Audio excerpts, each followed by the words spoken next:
بسم الله الرحمن الرحيم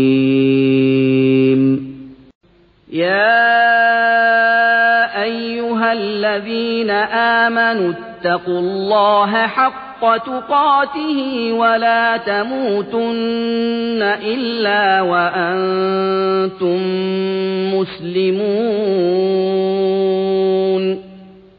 واعتصموا بحبل الله جميعا ولا تفرقوا واذكروا نعمة الله عليكم إذ كنتم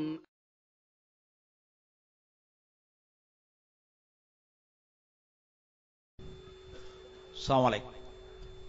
إن الحمد لله نحمده ونستعينه ونستغفره ونعوذ بالله من شرور أنفسنا وسيئات أعمالنا من يهده الله فلا مضل له ومن يضلل فلا هادي له أشهد أن لا إله إلا الله وحده لا شريك له وأشهد أن محمدا عبده ورسوله يا أيها الذين آمنوا اتقوا الله حق تقاته ولا تموتن إلا وأنتم مسلمون يا أيها الناس اتقوا ربكم الذي خلقكم من نفس واحدة وخلق منها زوجها وبث منهما رجالا كثيرا ونساء فاتقوا الله الذي تساءلون به والأرحام إن الله كان عليكم رقيبا يا أيها الذين آمنوا اتقوا الله وقولوا قولا سديدا يصلح لكم أعمالكم ويغفر لكم ذنوبكم ومن يطع الله ورسوله فقد فاز فوزا عظيما أما بعد فإن أصدق الكلام كلام الله وخير الهدي هدي محمد صلى الله عليه وسلم وشر الأمور محدثاتها وكل محدثة بدعة وكل بدعة ضلالة وكل ضلالة في النار. ബഹുമാന്യരായ നേതാക്കളെ, അനുയായികളെ, സഹോദരി സഹോദരന്മാരെ, ഇസ്ലാമിൻ്റെ വിധിവിലക്കുകൾ നിയമനിർദ്ദേശങ്ങൾ സൂക്ഷിക്കണം എന്ന് ഉണർത്തുകയാണ്. ഒരുപാട് ആളുകളെ പരിചയപ്പെടാൻ നമുക്ക് സാധിച്ചു. ഒരുപാട് ആളുകൾക്ക് നമ്മളെ അങ്ങോട്ടും പരിചയമുണ്ട്. പരിചയപ്പെടാൻ, കാണാൻ, സംസാരിക്കാൻ ആരുമില്ലാതെ ഒറ്റക്ക് കഴിയേണ്ടി വരുന്ന ദൗർഭാഗ്യവതികളായ ആളുകളെക്കുറിച്ച് എന്തു തോന്നുന്നു? അത്തരമൊരു സ്ഥിതി നമുക്ക് വന്നാൽ എന്തായിരിക്കും അതിൻ്റെ വീർപ്പുമുട്ടൽ? സർവശക്തനായ അല്ലാഹു സുബ്ഹാനഹു വ തആല നമുക്ക് കണ്ണും കാതും നാവും തന്നു. പരസ്പരം ബന്ധപ്പെടാൻ, കാണാൻ, സംസാരിക്കാൻ, ഇടപഴകാൻ. അതിന് എത്ര തന്നെ നന്ദി അള്ളാഹുവിന് കാണിച്ചാലും മതിയാകാത്ത വിധമാണ്. ലോകത്ത് ആരുടെയും സഹായം ആവശ്യമില്ല എന്ന് പറയുന്നവരുണ്ട്. പച്ചക്കള്ളമാണത്. ആരും ഒറ്റക്ക് ആരുടെയും സഹായമില്ലാതെ ഒരു മിനിറ്റ് നേരത്ത് ജീവിക്കുന്നില്ല. മാതാപിതാക്കളുണ്ടായതുകൊണ്ടാണ്, മൂത്ത സഹോദരങ്ങളുണ്ടായതുകൊണ്ടാണ് നമ്മളിവിടെ എത്തിയത്. ഒറ്റക്കൊരു വീട്ടിൽ താമസിക്കുന്നുണ്ടാകാം. ആ വീടുണ്ടാക്കിയത് നമ്മളല്ല, പണിക്കാരുണ്ട്. ആ വീട്ടിന് ആവശ്യമായ ഫർണിച്ചറും കമ്പിയും പട്ടയും ആംഗ്ലറും സിമന്റും മണ്ണും മണലും വെള്ളവും ഒക്കെ പുറത്തുനിന്നാണ്. ഒരുപാട് ഫാക്ടറികൾ, ഒരുപാട് തൊഴിലാളികൾ, അവരുടെ മുഴുവൻ വിയർപ്പ് അതിലുണ്ട്. നമ്മൾ ധരിക്കുന്ന വസ്ത്രം നമ്മൾ ഒറ്റക്ക് അലക്കുന്നുണ്ടാകും, തേക്കുന്നുണ്ടാകും. വസ്ത്രം ഉണ്ടാക്കിയത് നമ്മളല്ല. ആ തുണിമില്ലിൽ നിന്നാണ്. അതിനാധാരമായ പാഴ്മരങ്ങളോ മറ്റോ വെട്ടിക്കൊണ്ടുവന്ന് പൾപ്പാക്കി, അരച്ച്, ഉഷാറാക്കി, വസ്ത്രമാക്കി, പെയിന്റ്, എല്ലാ കാര്യങ്ങളും, അത് ബട്ടൺ, ടൈലർമാർ എല്ലാം. അങ്ങാടി പോയി ഒറ്റക്ക് സാധനം വാങ്ങിച്ചു കൊണ്ടുവരുന്നു, ശരിയാണ്. അങ്ങാടി നമ്മളല്ല. അങ്ങാടിയിൽ ഒരുപാട് ആളുകളുണ്ട്. അവിടെ വിതരണം ചെയ്യുന്ന, വിൽപ്പന നടത്തുന്ന വസ്തുക്കളെല്ലാം ആയിരക്കണക്കിന് കൃഷിക്കാരുണ്ടാക്കിയതാണ്. അവിടുന്ന് കൊണ്ടുവന്നത് ലോറിയിലാണ്. അങ്ങനെ റോഡുണ്ടായി. മന്ത്രിസഭ വേണം, സർക്കാർ വേണം, തൊഴിലാളികൾ വേണം. ഇങ്ങനെ 1 കോടി 2 കോടി 3 കോടി ആളുകളുടെ സഹായത്താലാണ് ഒരു ദിവസം നമ്മൾ ജീവിക്കുന്നത്. ആരുടെയും സഹായം ആവശ്യമില്ല എന്ന് പറയുന്ന അഹങ്കാരി, അറിവില്ലാത്തവനാണ്, വിവേകമില്ലാത്തവനാണ്. അതുകൊണ്ട് എല്ലാവരുടെയും സഹായത്താലാണ് നമ്മൾ ജീവിക്കുന്നത്. എങ്കിൽ നമ്മുടെ വകയായി മറ്റുള്ളവർക്കും സഹായം ലഭിക്കേണ്ടതുണ്ട്. ഇങ്ങനെയാണ് ലോകത്തുള്ള ഓരോ വ്യക്തികളും, അല്ലേ? പുറമേ നമ്മളെല്ലാവരും കുടുംബമാണ്. കുടുംബമില്ലാത്ത ആരുമില്ല. കുടുംബമില്ലാത്ത ആരുമില്ല. വിവാഹം കഴിച്ചില്ലെങ്കിൽ പോലും മാതാപിതാക്കൾ ഉണ്ടായിരുന്നു. മാതാപിതാക്കൾക്ക് കൂട്ടുകുടുംബമുണ്ടായിരുന്നു. സഹോദരീ സഹോദരന്മാരുണ്ടായിരുന്നു. ഒരാൾ ഏറ്റെടുക്കുന്ന ഡ്യൂട്ടി 100 ആളുകളുടെ ഡ്യൂട്ടിയാണ്.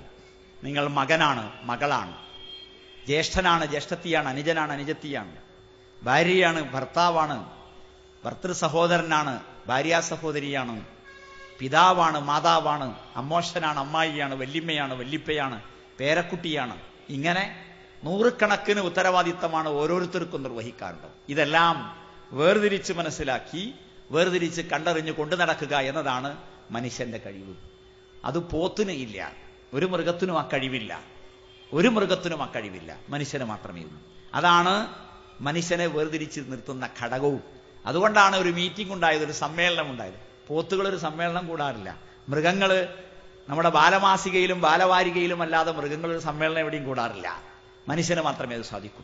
അതുകൊണ്ട് ഈ കൂട്ടുകുടുംബ ബന്ധങ്ങളെ ശരിയായ രീതിയിൽ പാലിച്ച് പകർത്തി പുലർത്തി മുന്നോട്ട് കൊണ്ടുപോവുക എന്നതാണ് ഓരോ വ്യക്തിയുടെയും കടമ. അങ്ങോട്ടും ഇങ്ങോട്ടും കൊടുത്തും വാങ്ങിയും ആദാന പ്രദാനം, കടമകൾ നിർവഹിച്ചും അവകാശങ്ങൾ അനുഭവിച്ചും കൊണ്ടുള്ള ഒരു കുടുംബജീവിത സംസ്കാരം. വ്യക്തി നന്നാകുമ്പോൾ, നല്ല മനുഷ്യനാകുമ്പോൾ നല്ല കുടുംബത്തിന്റെ വിത്ത് പാകാൻ സാധിക്കുന്നു. അതുകൊണ്ട് തന്നെ നബി സല്ലല്ലാഹു അലൈഹി വസല്ലം നല്ല കുടുംബത്തിന്റെ അടിത്തറയെക്കുറിച്ച് നമുക്ക് വ്യക്തമായി പഠിപ്പിച്ചു തന്നു. മതബോധവും സംസ്കാരവുമുള്ള ആളുകളെ വേണം തെരഞ്ഞെടുക്കാൻ. എന്താണ് മതബോധം? മക്കാ മുശ്രിക്കുകൾക്ക് മതബോധമുണ്ട്, ജൂത ക്രിസ്ത്യാനികൾക്ക് മതബോധമുണ്ട്, ജൈന മതക്കാർക്ക് ബുദ്ധമതക്കാർക്ക് മതബോധമുണ്ട്. അത് എന്ത് ബോധമാണ്? നിയമത്തിന്റെയും തത്വത്തിന്റെയും സിദ്ധാന്തത്തിന്റെയും അടിസ്ഥാനത്തിലുള്ളതല്ല. ശിർക്കിലും ബിദ്അത്തിലും അന്ധവിശ്വാസത്തിലും അനാചാരത്തിലും ആണ്ടുപൂണ്ട് മുഴുകിയതാണ്. അതുകൊണ്ട് പടച്ചതമ്പുരാൻ കൽപ്പിച്ചു, ലാ തൻകിഹുൽ മുശ്രിക്കാത്തി ഹത്താ യുഅ്മിന്ന, ശിർക്ക് ചെയ്യുന്ന സ്ത്രീകളെ കല്യാണം കഴിക്കാൻ പാടില്ല. ഈസാ നബി അലൈഹിസ്സലാത്തു വസ്സലാമിനെ വിളിച്ച് പ്രാർത്ഥിക്കുന്നത് ശിർക്കാണ് എങ്കിൽ മുഹീദ്ദീൻ ശൈഖിനെ വിളിച്ച് പ്രാർത്ഥിക്കുന്നതും ശിർക്കാണ്. അല്ലാഹു അല്ലാത്ത ആരെ വിളിച്ച് പ്രാർത്ഥിച്ചാലും ശിർക്കാണ്, വ്യത്യാസമൊന്നുമില്ല. ശിർക്ക് ചെയ്യുന്ന സ്ത്രീകളെ കല്യാണം കഴിക്കാൻ പാടില്ല. വലാ തൻകിഹുൽ മുശ്രിക്കീൻ, ശിർക്ക് ചെയ്യുന്ന ആൺകുട്ടികൾക്ക് കല്യാണം ഉണ്ടാക്കാൻ പാടില്ല, കല്യാണം കഴിപ്പിച്ചു കൊടുക്കാൻ പാടില്ല. അപ്പോൾ ശിർക്ക് ചെയ്യുന്ന ആണും ശിർക്ക് ചെയ്യാത്ത പെണ്ണും തമ്മിൽ, ശിർക്ക് ചെയ്യുന്ന പെണ്ണും ശിർക്ക് ചെയ്യാത്ത ആണും തമ്മിലല്ല കല്യാണം ഉണ്ടാകേണ്ടത്. ചില ചങ്ങാതിമാർ നമ്മളോട് പറയും നമുക്ക് മാറ്റിയെടുക്കാമെന്ന്. ഇതെന്താ, മീനാണോ നന്നാക്കിയെടുക്കാൻ? ഇത് അങ്ങാടിയിൽ നിന്ന് വാങ്ങുന്ന തിരിച്ചു കൊടുക്കാൻ പറ്റുന്ന സാധനമാണോ? ആണോ? അല്ല. എങ്കിൽ മുഹമ്മദ് നബി സല്ലല്ലാഹു അലൈഹി വസല്ലമക്ക് പറഞ്ഞാൽ മതിയായിരുന്നു മക്കാ മുശ്രിക്കുകളിൽപ്പെട്ട പെണ്ണുങ്ങളൊക്കെ കല്യാണം കഴിച്ചിട്ട് മുജാഹിദാക്കാൻ. അങ്ങനെ പറഞ്ഞില്ലല്ലോ. എന്താ പറയാതിരുന്നത്? ഏറ്റവും കൂടുതൽ അവിടെയല്ലേ ഉള്ളത്. ഞാൻ നിന്നെ കല്യാണം കഴിക്കാന്ന് പറഞ്ഞാൽ ഏത് പെണ്ണാ വലയിൽ വീഴാത്തത്?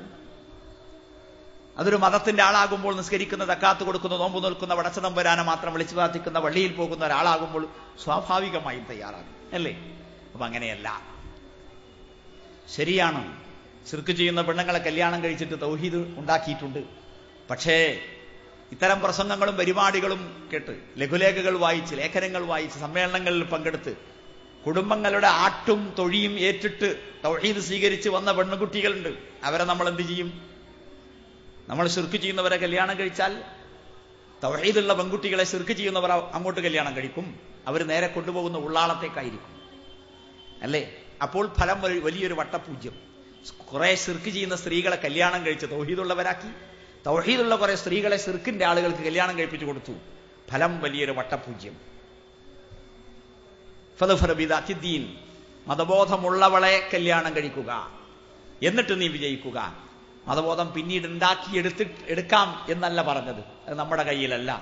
ഇന്നക ലാ തഹ്ദീ മൻ അഹ്ബബ്ത, നീ ഇഷ്ടപ്പെടുന്നവരെ ഹിദായത്തിലാക്കാൻ നിന്നെ കൊണ്ട് സാധ്യമല്ല എന്ന് അല്ലാഹു മുഹമ്മദ് നബി സല്ലല്ലാഹു അലൈഹി വസല്ലമയോട് പറഞ്ഞു. അപ്പോൾ നല്ല വ്യക്തിയിൽ നിന്നാണ് നല്ല കുടുംബം ഉണ്ടാകേണ്ടത്. ചീത്ത വ്യക്തിയും നല്ല വ്യക്തിയും തമ്മിലല്ല. അൽ ഖബീസൂൻ ലിൽ ഖബീസാത്ത് അത്തയ്യിബൂൻ ലിത്വയ്യിബാത്ത്. നല്ല ആണുങ്ങൾ നല്ല പെണ്ണുങ്ങൾക്ക്, ചീത്ത ആണുങ്ങൾ ചീത്ത പെണ്ണുങ്ങൾക്ക്. പടച്ച തമ്പുരാൻ അങ്ങനെയാണ് കുഫു ഒപ്പിച്ചത്. ഇസ്ലാമിലെ കുഫു അതാണ്. പണവും തമ്മിലല്ല, പണ്ടവും തമ്മിലല്ല, തറവാടും തറവാടും തമ്മിലല്ല, വീടും വീടും തമ്മിലല്ല, കല്ലും കല്ലും തമ്മിലല്ല, ഓലയുള്ള വീടും ഓലയുള്ള വീടും തമ്മിലെന്നല്ല, ഓടിട്ട വീടും ഓടിട്ട വീടും തമ്മിലെന്നല്ല. പിന്നെയോ നന്മയും നന്മയും തമ്മിൽ, തിന്മയും തിന്മയും തമ്മിൽ, ശിർക്കും ശിർക്കും തമ്മിൽ, ഖുറാഫാത്തും ഖുറാഫാത്തും തമ്മിൽ, തൗഹീദും തൗഹീദും തമ്മിൽ, സുന്നത്തും സുന്നത്തും തമ്മിൽ. അങ്ങനെയാണ് കുഫു വെക്കേണ്ടത്. അതാണ് ഇസ്ലാമിക കുടുംബങ്ങളിൽ നടന്നത്. ഉമർ റളിയല്ലാഹുവിന്റെ ചരിത്രം നമുക്ക് ഓർമ്മയുണ്ട്. ഉമർ റളിയല്ലാഹു രാത്രി ഒരു വീട്ടിലെ ശബ്ദം കേട്ടു. ഉമ്മയും മകളും തമ്മിലുള്ള ശബ്ദം, സംസാരം. പാലിൽ വെള്ളം ചേർക്കാൻ പാടില്ല എന്ന ഓർഡറുണ്ട്. പക്ഷേ തള്ള മകളോട് പാലിൽ വെള്ളം ചേർത്ത് വെക്കാൻ പറഞ്ഞു. മകൾ പറഞ്ഞു, ഇല്ല, ഞാനതിന് തയ്യാറല്ല. എന്താ?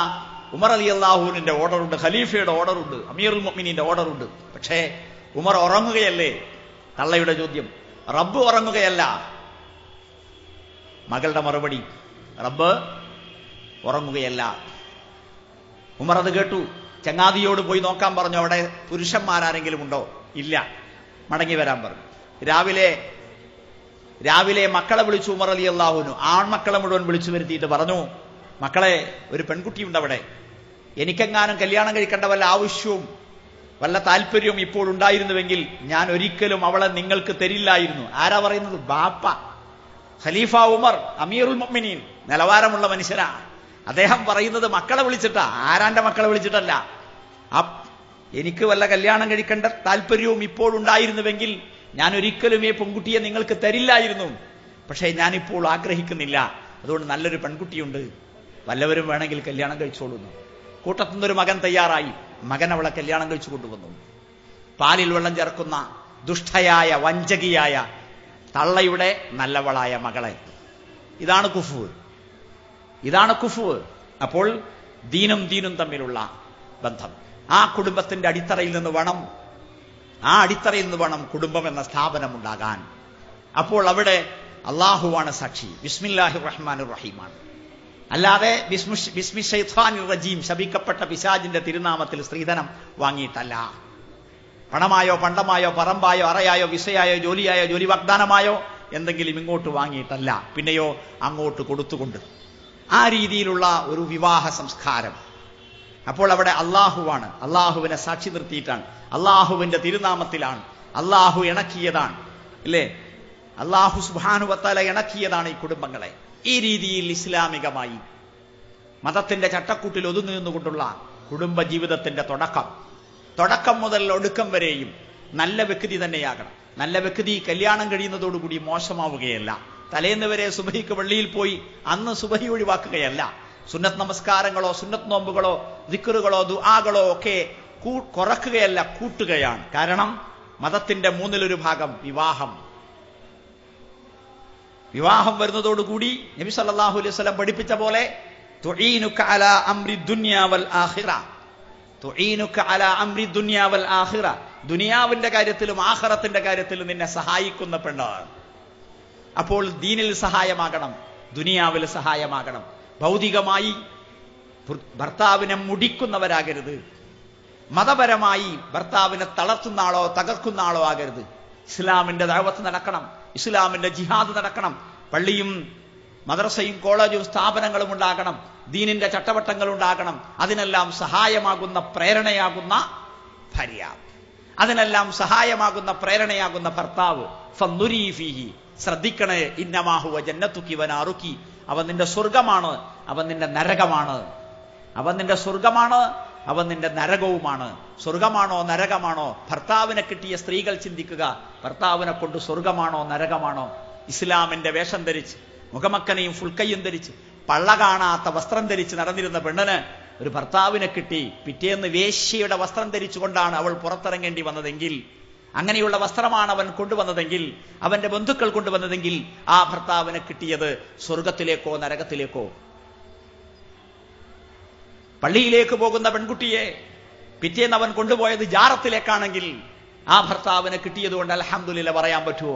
ബിസ്മില്ലാഹിർ റഹ്മാനിർ റഹീം എന്ന പേരിൽ കല്യാണം കഴിച്ചു കൊടുക്കാൻ പറ്റുമോ? ചിന്തിക്കണം. അപ്പോൾ സ്വർഗമാകണം, നരകമാകരുത്. ആഖിറത്തിന്റെ കാര്യത്തിൽ സഹായമാകണം, തടസ്സമാകരുത്. നല്ല കാര്യങ്ങൾക്ക് പ്രേരണ നൽകണം. ഇല്ലേ?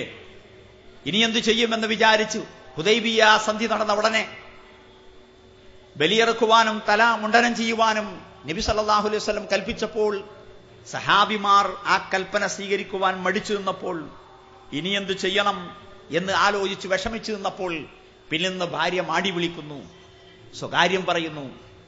ആ സ്വകാര്യം കേട്ട് നബി സല്ലല്ലാഹു അലൈഹി വസല്ലം അതുമാതിരി പ്രവർത്തിച്ചപ്പോൾ ആ സഹാബിമാർ ഒന്നടങ്കം കൽപ്പന 5 മിനിറ്റ് കൊണ്ട് അനുസരിക്കുന്നു. ഇതാകണം ഭാര്യ. ഭർത്താവിന് ദീനിന്റെ കാര്യങ്ങളിൽ സഹായമാകണം, ഉപദേശമാകണം, കുറ്റപ്പെടുത്തലാകരുത്. അതുപോലെ മറിച്ചും അങ്ങനെ സാധിക്കുന്ന ഒരു കുഞ്ഞിനെ, അങ്ങനെ സാധിക്കുന്ന ഒരു പുരുഷനെ വിവാഹം കഴിക്കുന്ന സംവിധാനത്തിലേക്കാണ് സമൂഹം വരേണ്ടത്.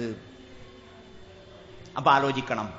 അറബികൾ പറയും, ഒരു കുട്ടിയെ വളർത്തേണ്ടത് ആ കുട്ടി ജനിക്കുന്നതിന്റെ 20 കൊല്ലം മുമ്പാണ്. ഒരു കുഞ്ഞിനെ വളർത്തേണ്ടത് ആ കുഞ്ഞ് ജനിക്കുന്നതിന്റെ 20 കൊല്ലം മുമ്പാണ്. 20 കൊല്ലം മുമ്പ് ആ കുഞ്ഞിന്റെ ഉമ്മ ജനിച്ചിട്ടുണ്ടാകും. ആ ഉമ്മയെ മാതാപിതാക്കൾ ശരിക്ക് വളർത്തിയാൽ അവൾ മുതിർന്ന് ഭാര്യയായി ഉമ്മയായി വരുമ്പോൾ അവളുടെ കുഞ്ഞിനെ എങ്ങനെ വളർത്തണമെന്ന കുഞ്ഞിന് ആ ഉമ്മാക്ക് മനസ്സിലാകും. ആ രീതിയിൽ അപ്പോൾ ദീർഘമായ തർബിയത്തും തസ്കിയത്തുമാണ് വേണ്ടത്. പെട്ടെന്നല്ല, നിരന്തരമായ വളർച്ച. അപ്പോൾ തുടക്കം മുതൽ ഒടുക്കം വരെ ഈ രീതിയിലാകണം. ഇങ്ങനെയുള്ള കുഞ്ഞുങ്ങളെ വളർത്തിയെടുക്കണം. ഇങ്ങനെയുള്ള കുഞ്ഞുങ്ങളെ വിവാഹം കഴിപ്പിക്കണം. ഇങ്ങനെയുള്ള കുടുംബങ്ങൾ ഈ രാജ്യത്തുണ്ടാകണം. അപ്പോൾ ഒരു നല്ല സമൂഹം ഇവിടെ ഉണ്ടായിക്കിട്ടും. നോക്കണം, ലോകത്തൊരുപാട് മഹല്ലുകൾ, ഒരുപാട് പള്ളികൾ, മദ്രസകൾ, സ്ഥാപനങ്ങൾ. ഈ പള്ളികളുമായി ബന്ധപ്പെട്ടുകൊണ്ടുള്ളതാണ് കുടുംബങ്ങളെല്ലാം. ആ കുടുംബങ്ങൾ മരിച്ചാൽ, ആ കുടുംബങ്ങളിലെ വ്യക്തികൾ മരിച്ചാൽ ഈ പള്ളിയുടെ കീഴിലുള്ള ഖബർസ്ഥാനിലാണ് മറമാടുന്നത്. അല്ലേ? മറമാടാൻ പള്ളി വേണം, നിക്കാഹിന് പള്ളി വേണം. അങ്ങനെ പല കാര്യങ്ങൾക്കും വേണ്ടി പള്ളിയെ സമീപിക്കുന്ന ചിലരെങ്കിലും നമസ്കരിക്കാൻ പള്ളിയെ സമീപിക്കുന്നില്ല. ഇസ്ലാമിന്റെ മറ്റു കാര്യങ്ങൾക്ക് പള്ളിയെ സമീപിക്കുന്നില്ല. എന്തുകൊണ്ട്? നമസ്കരിക്കാത്തത് കൊണ്ട്. അല്ലേ? നമസ്കരിക്കാത്ത മനുഷ്യന്മാർക്ക് വേണം കാലിയര്, നമസ്കരിക്കാത്ത മനുഷ്യന്മാർക്കും വേണം മോലിയര്, നമസ്കരിക്കാത്ത മനുഷ്യന്മാർക്കും വേണം മരിച്ചാൽ ഖബറിസ്ഥാൻ. മനുഷ്യന്മാരുടെ കൂട്ടത്തിൽ ചിലരുണ്ട് ഒരറ്റത്ത് നിന്ന് പടച്ച തമ്പുരാനെ ആരാധിക്കുന്നവർ എന്ന് ഖുർആന്റെ പ്രയോഗം ശ്രദ്ധിക്കുക. എപ്പോഴെങ്കിലും മാത്രം പള്ളിയുമായി ബന്ധം. അതല്ല. പിന്നെയോ 5 നേരം നമസ്കരിക്കേണ്ടത് അള്ളാഹുവിന്റെ റസൂലിന്റെ മദ്ഹബ് അനുസരിക്കുന്ന, സുന്നത്ത് അനുസരിക്കുന്ന പള്ളിയിലാണ്. വെള്ളിയാഴ്ച ജുമുഅക്ക് പോകേണ്ടത് മുഹമ്മദ് നബി സല്ലല്ലാഹു അലൈഹി വസല്ലമയുടെ മദ്ഹബ്, സുന്നത്ത് സ്വീകരിക്കപ്പെടുന്ന പള്ളിയിലേക്കാണ്. മരിച്ചാൽ പള്ളിയിലേക്കാണ് പെണ്ണിനെ കൊണ്ടുപോകുന്നത്. ഉമ്മ മരിച്ചാലും, ഭാര്യ മരിച്ചാലും, പെങ്ങള് മരിച്ചാലും, മകള് മരിച്ചാലും കെട്ടിപ്പൊതിഞ്ഞ് കഫൻ ചെയ്ത് പള്ളിയിലേക്കാണ് കൊണ്ടുപോകുന്നത്. ജീവിതകാലത്ത് ആ പള്ളിയിൽ കയറാത്ത സഹോദരിമാരുണ്ട്. അങ്ങനെയല്ല സമൂഹം ഉണ്ടാകേണ്ടത്. മുഹമ്മദ് നബി സല്ലല്ലാഹു അലൈഹി വസല്ലമയുടെ നിർദ്ദേശങ്ങളും സന്ദേശങ്ങളും വിശുദ്ധ ഖുർആനിൽ അവതരിക്കപ്പെടുന്ന ഓരോ വചനങ്ങളും അടുത്ത മിനിറ്റിലും അടുത്ത മണിക്കൂറിലും അടുത്ത ദിവസവും മുഴുവൻ നടപ്പാക്കുകയായിരുന്നു. അവിടെ മക്കയിലും മദീനയിലും മുഹമ്മദ് നബി സല്ലല്ലാഹു അലൈഹി വസല്ലമയുടെ സമുദായം മുഴുവനായും മാറുകയായിരുന്നു. കുറച്ചാള് മാത്രമല്ല, കുറച്ച് ആണുങ്ങൾ മാത്രമല്ല, മൊത്തത്തിൽ. അതിനെന്താ കാരണം? നല്ല വ്യക്തികളാണ് നല്ല കുടുംബങ്ങളായത് എന്നാണോ? അല്ല. അവരാദ്യം തന്നെ നല്ലവരായിരുന്നോ? മക്കയിലുണ്ടായിരുന്ന മനുഷ്യന്മാര് നേരത്തെ തന്നെ നല്ലവരായിരുന്നോ? അല്ല. കള്ളുകുടിയും വ്യഭിചാരവും അക്രമങ്ങളും അനീതിയും അധർമ്മവും അന്യായവും കച്ചവടത്തിലെ അളവിലും തൂക്കത്തിലുമുള്ള കള്ളത്തരങ്ങളും കള്ളക്കച്ചവടവും എല്ലാം നിറവിലുണ്ടായിരുന്നില്ലേ? ഉണ്ടായിരുന്നു. പക്ഷേ ഷഹാദത്ത് കലിമ ചൊല്ലിയപ്പോൾ, ലാ ഇലാഹ ഇല്ലല്ലാഹു മുഹമ്മദുർ റസൂലുള്ളാഹി എന്ന് ചൊല്ലിയപ്പോഴോ അവര് നേരെയായി. അല്ലേ? അവരുടെ കുടുംബങ്ങൾ ഷഹാദത്ത് കലിമ ചൊല്ലിയവരും ചെല്ലാത്തവരും ഉണ്ടായിരുന്നില്ലേ? ശിർക്കുള്ളവരും തൗഹീദുള്ളവരും ഉണ്ടായിരുന്നില്ലേ? ഉണ്ടായിരുന്നു. എന്നിട്ട് ലാ ഇലാഹ ഇല്ലല്ലാഹിലേക്ക് വന്ന ശേഷം ആ കുടുംബങ്ങളെല്ലാം റെഡിയായി. ശിർക്ക് ചെയ്യുന്നവർ മാറി നിൽക്കേണ്ടി വന്നു, തൗഹീദുള്ളവർ നിലനിൽക്കേണ്ടി വന്നു. അങ്ങനെ ഉള്ള കുടുംബങ്ങൾ വേറെ വേറെ ഉണ്ടായി വന്നു. ആ ഷഹാദത്ത് കലിമ ചൊല്ലിയ മുഴുവൻ മനുഷ്യന്മാരും നല്ല കുടുംബങ്ങളായി വന്നു. ആ കുടുംബങ്ങളാണ് പിന്നെ മുഹമ്മദ് നബി സല്ലല്ലാഹു അലൈഹി വസല്ലമയുടെ മഹല്ലിലെ മെമ്പറാകുന്നത്. ആ മാതൃകാ മഹല്ല്. എന്ത് കൽപ്പനകൾ ഏത് സമയത്ത് ഇറങ്ങുന്നുവോ, രാത്രിയായാലും പകലായാലും, പടപ്പറമ്പിലോ യുദ്ധക്കളത്തിലോ ക്യാമ്പുകളിലോ കച്ചവട സ്ഥലത്തോ കൃഷിസ്ഥലത്തോ വാഹനപ്പുറത്തോ കളിക്കളത്തിലോ അടുക്കളയിലോ അണിയറയിലോ മണിയറയിലോ സ്വീകരണ മുറിയിലോ ആയാലും ശരി, അപ്പോൾ മാറാൻ തയ്യാറായി. താമസമില്ല. വല്യദ്രിബ്ന ബിഖുമരിഹിന്ന അലാ ജുയൂബിഹിന്ന, മുഖമക്കനുകൾ മാറിലൂടെ താഴ്ത്തിയിടണമെന്ന കൽപ്പന വന്നു. രാത്രി പിറ്റേന്ന പെണ്ണുങ്ങൾ സുബഹിക്ക് പള്ളിയിൽ വന്നത് കഅന്ന അലാ റൂസിഹിന്നൽ ഗിർബാൻ, തലയിൽ കാക്കയിരിക്കുന്നു എന്ന ബോധത്തോടെ. നമ്മുടെ നാടുകളിൽ ഏറ്റവും കൂടുതൽ ശബ്ദമുണ്ടാകുന്നത് സ്ത്രീകളുടെ ഭാഗത്തുനിന്ന്. ബസ്സിലായാലും പള്ളിയിലായാലും സമ്മേളന സ്ഥലത്തായാലും എന്നതായി മാറിയിരിക്കുന്നു പലപ്പോഴും അവസ്ഥ. സഹാബി വനിതകളോട് പടച്ചതമ്പുരാൻ പറഞ്ഞത് ശബ്ദം താഴ്ത്തണമെന്നല്ല, പിന്നെയോ വല്യദ്രിബ്ന ബിഖുമരിഹിന്ന അലാ ജുയൂബിഹിന്ന, മുഖമക്കനുകൾ മാറിലൂടെ താഴ്ത്തിയിടണം, അത്രേ പറഞ്ഞുള്ളൂ. പക്ഷെ അവർക്ക് മനസ്സിലായി അച്ചടക്കത്തിന്റെ നിയമമാണ്, അനുസരണത്തിന്റെ നിയമമാണ്, വിധേയത്വത്തിന്റെ നിയമമാണ്, വണക്കത്തിന്റെ നിയമമാണ്, താഴ്മയുടെ നിയമമാണ്. അപ്പോൾ തട്ടമില്ല, മക്കനയില്ല, പിന്നെയോ തുണിയുടെ അറ്റം വലിച്ചു ചീന്തി തട്ടത്തിന് വലിപ്പം കൂട്ടി തട്ടമുണ്ടാക്കി. നൂലില്ല, മുള്ളു കോർത്ത് മുള്ളുകൊണ്ട് തുന്നിച്ചേർത്തു. ആ രീതിയിൽ ഫാഷനാണോ? ഇല്ല. മാച്ചാണോ? അല്ല. പിന്നെയോ പരലോകമാണത്. ആ രീതിയിൽ. അപ്പോൾ ഒരു മാതൃകാ മഹല്ല്. മുഹമ്മദ് നബി സല്ലല്ലാഹു അലൈഹി വസല്ലം എന്ത് കൽപ്പിക്കുന്നുവോ അതെല്ലാം അപ്പടി നടപ്പാകുന്ന ഒരു മഹല്ല് അവിടെ ഉണ്ടായി. ഇങ്ങനെയുള്ള മാതൃകാ മഹല്ലുകൾ സ്വപ്നം കാണണം, മാതൃകാ മഹല്ലുകൾ രൂപീകരിക്കണം, നിലനിർത്തണം. ആ രീതിയിൽ മാറ്റത്തിന് നമ്മൾ തയ്യാറാകണം. എവിടെ നന്മയുണ്ടോ, സൽക്കർമ്മങ്ങളുണ്ടോ, സുഹൃതങ്ങളുണ്ടോ, ആരാധനകളുണ്ടോ, അനുഷ്ഠാനങ്ങളുണ്ടോ, ഇസ്ലാമിന്റെ നിയമങ്ങൾ എവിടെയൊക്കെയുണ്ടോ അതെല്ലാം ശേഖരിക്കാൻ, അതെല്ലാം മനസ്സിലാക്കാൻ നമ്മൾ തയ്യാറാകണം. പള്ളിയിൽ ആളുകൾ വരുന്നു, മടങ്ങിപ്പോകുന്നു. ഒരു 5 മിനിറ്റ് പോലും എല്ലാ ദിവസവും ഏതെങ്കിലും ഒരു നേരം ഇരുന്ന് നന്നായി ഒരു ക്ലാസ് കേൾക്കാനുള്ള സംവിധാനം നമ്മുടെ നാടുകളിൽ ഉണ്ടാകേണ്ടേ വേണം. എല്ലാ ദിവസവും പള്ളിയിൽ ആളുകൾ വരുന്നുണ്ട്, അവരങ്ങനെ നമസ്കരിച്ച് മടങ്ങിപ്പോകുന്നുണ്ട്. നമസ്കാരം നിർബന്ധമായും തീർച്ചയായും നിലനിർത്തിപ്പോകേണ്ട ഒരു ആരാധന തന്നെയാണ്. പക്ഷേ നമസ്കരിച്ച് മടങ്ങിപ്പോകുമ്പോൾ വേറെ ഒരു വെളിച്ചം കൂടി കിട്ടണം. അങ്ങനെയുള്ള മഹല്ലുകളായി നമ്മളുടെ മഹല്ലുകൾ, നമ്മുടെ പള്ളികൾ രൂപാന്തരപ്പെടണം. നല്ല കാര്യങ്ങൾ മാത്രം അവിടെ നടക്കണം, ചീത്ത കാര്യങ്ങളൊന്നും നടക്കരുത്. വതആവനു അലൽ ബിർരി വത്തഖ്വ, പുണ്യത്തിലും തഖ്വയിലും നിങ്ങൾ സഹകരിക്കണം. വലാ തആവനു ലിൽ ഇസ്മി വൽ ഉദ്വാൻ, പാപത്തിലും ശത്രുതയിലും നിങ്ങൾ സഹകരിക്കരുത്. അപ്പോൾ നല്ല കാര്യങ്ങൾ മാത്രമേ ഈ മഹല്ലിൽ നടക്കാൻ പറ്റുകയുള്ളൂ എന്ന തോന്നലുണ്ടാകണം. കൈകാര്യം ചെയ്യല്ല, നാവുകൊണ്ട് തല്ലും പിടിയും വഴക്കും വക്കാണോ ഉണ്ടാക്കുകയല്ല. കാരണം അത് മുസ്ലിങ്ങളുടെ പരിപാടിയല്ല, അത് NDF-ന്റെയും ജമാഅത്തെ ഇസ്ലാമിയുടെയും ISS-ന്റെയും പരിപാടിയാണ്. എന്ത് തല്ലും പിടിയും വഴക്കും വക്കാണോ ഉണ്ടാക്കുക എന്നുള്ളത്. മറിച്ച് നാവുകൊണ്ടുള്ള ഉപദേശങ്ങളിലൂടെ നല്ലതിന് മാത്രം പിന്തുണ കൊടുക്കുക. നമ്മുടെ നാടുകളിൽ ചീത്ത ചെയ്യാൻ താല്പര്യമില്ലാത്തവർ വരെ കുടുംബത്തിന്റെ പേരിൽ, സമൂഹത്തിന്റെ പേരിൽ ചീത്തക്ക് കൂട്ടുനിൽക്കുന്നു. താല്പര്യമൊന്നുമില്ല, പക്ഷെ ഞാൻ ഈ മഹല്ലിൽ മെമ്പറല്ലേ, കാലിയല്ലേ, ഖത്തീബല്ലേ, പള്ളി കമ്മിറ്റി പ്രസിഡന്റല്ലേ, മദ്രസയല്ലേ, KNM അല്ലേ, ISM അല്ലേ, പ്രസിഡന്റാണ്, സെക്രട്ടറിയാണ്, അതുകൊണ്ട് കൂടിക്കൊടുക്കുകയല്ലാതെ എന്താ ചെയ്യുക എന്നുള്ളത്. അതല്ല നമ്മൾ മുസ്ലിങ്ങളായത്, നമ്മൾ മുജാഹിദുകളായത്, നമ്മൾ സംഘടനയുണ്ടാക്കിയത്, പള്ളിയുണ്ടാക്കിയത് തിന്മയിൽ കൂടാനല്ല, നന്മയിൽ കൂടാനാണ്. നമുക്ക് ഭർത്താവിനെ കിട്ടിയത് നന്മയിൽ സഹകരിക്കാനാണ്, നമുക്ക് ഭാര്യയെ കിട്ടിയത് നന്മയിൽ സഹകരിക്കാനാണ്, നമുക്ക് പിതാവുണ്ടായത് മാതാവുണ്ടായത് നന്മയിൽ സഹകരിക്കാനാണ്. അതല്ല എനിക്കൊരു ഭാര്യ ഉണ്ടായത് എനിക്ക് നഷ്ടമാകാൻ പാടില്ല, നമുക്കൊരു പിതാവുണ്ടായത് പരലോകത്ത് നമുക്ക് ദോഷമാകാൻ പാടില്ല.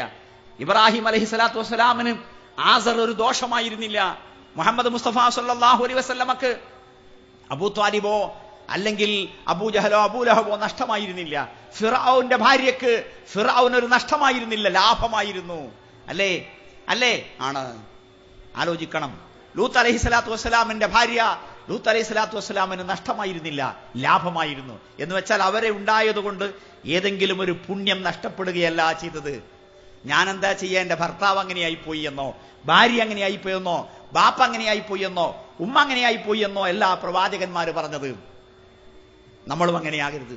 അതുകൊണ്ട് നമ്മുടെ മഹല്ല് നമുക്ക് ഗുണമാകണം, നമ്മുടെ കമ്മിറ്റി നമുക്ക് ഗുണമാകണം, നമ്മുടെ കുടുംബാംഗങ്ങൾ നമുക്ക് ഗുണമാകണം. ഏത് വഴിക്ക്? ഒന്ന്, അവരെ നന്മയിലേക്ക് കൊണ്ടുവരാൻ ശ്രമിക്കണം. രണ്ട്, അവർ നന്മയിൽ വന്നിട്ടില്ലെങ്കിൽ പോലും നമ്മൾ നന്മയിൽ തന്നെ നിലനിൽക്കണം. തിന്മയിൽ പരസ്പരം സഹകരിക്കുക എന്നതല്ല നമ്മുടെ മാർഗം, നമ്മുടെ നയം.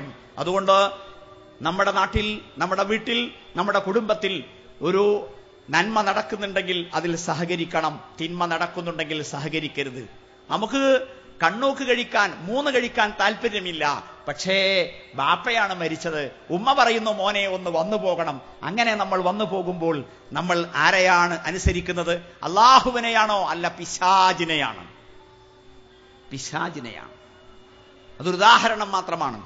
അത് ചാവടിയന്തരമായാലും 40 ആയാലും 56 ആയാലും 90 ആയാലും അങ്ങനെ തന്നെയാണ്. പ്രവാചകൻ സല്ലല്ലാഹു അലൈഹി വസല്ലം 12 വിവാഹം കഴിച്ചു, 9 വീടുകൾ ഉണ്ടാക്കി. ഒരു വീടുണ്ടാക്കിയപ്പോഴും കുടിയിരിക്കൽ കഴിച്ചിട്ടില്ല. ഉണ്ടോ? ഇല്ല. അതുപോലുള്ള ചടങ്ങുകളൊന്നും നിർവഹിച്ചിട്ടില്ല. എങ്കിൽ നമ്മുടെ നാടുകളിൽ നടക്കുന്ന സ്ത്രീധനമുള്ള വിവാഹങ്ങളിൽ നമുക്ക് പങ്കെടുക്കാൻ പറ്റുമോ? ഇല്ല. നമുക്ക് കുടുംബമുണ്ടായത് കൊണ്ട് നമുക്ക് സ്വർഗം നഷ്ടപ്പെടരുത്, അള്ളാഹുവിന്റെ ഇഷ്ടം നഷ്ടപ്പെടരുത് എന്നർത്ഥം. അതുകൊണ്ട് മാതൃകാ സമൂഹമായി വളരാൻ, മാതൃകാ കുടുംബമായി നിലനിൽക്കാൻ, നാം മാതൃകാ വ്യക്തികളാകാൻ നമ്മൾ തയ്യാറാക്കണം. ഒപ്പം ഒരു കാര്യം, എന്താ?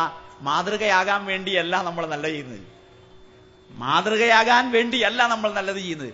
നമുക്ക് സ്വർഗം ലഭിക്കാൻ വേണ്ടി, ആള് കാണാനും ആളറിയാനും ആള് നമ്മളുടെ നന്മകൾ പകർത്താനും വേണ്ടിയല്ല നമ്മൾ ചെയ്യുന്നത്. അങ്ങനെ ചെയ്യുമ്പോൾ ഒരുപക്ഷെ നമ്മളുടെ പരലോകത്തെ ഗുണം നഷ്ടപ്പെടും.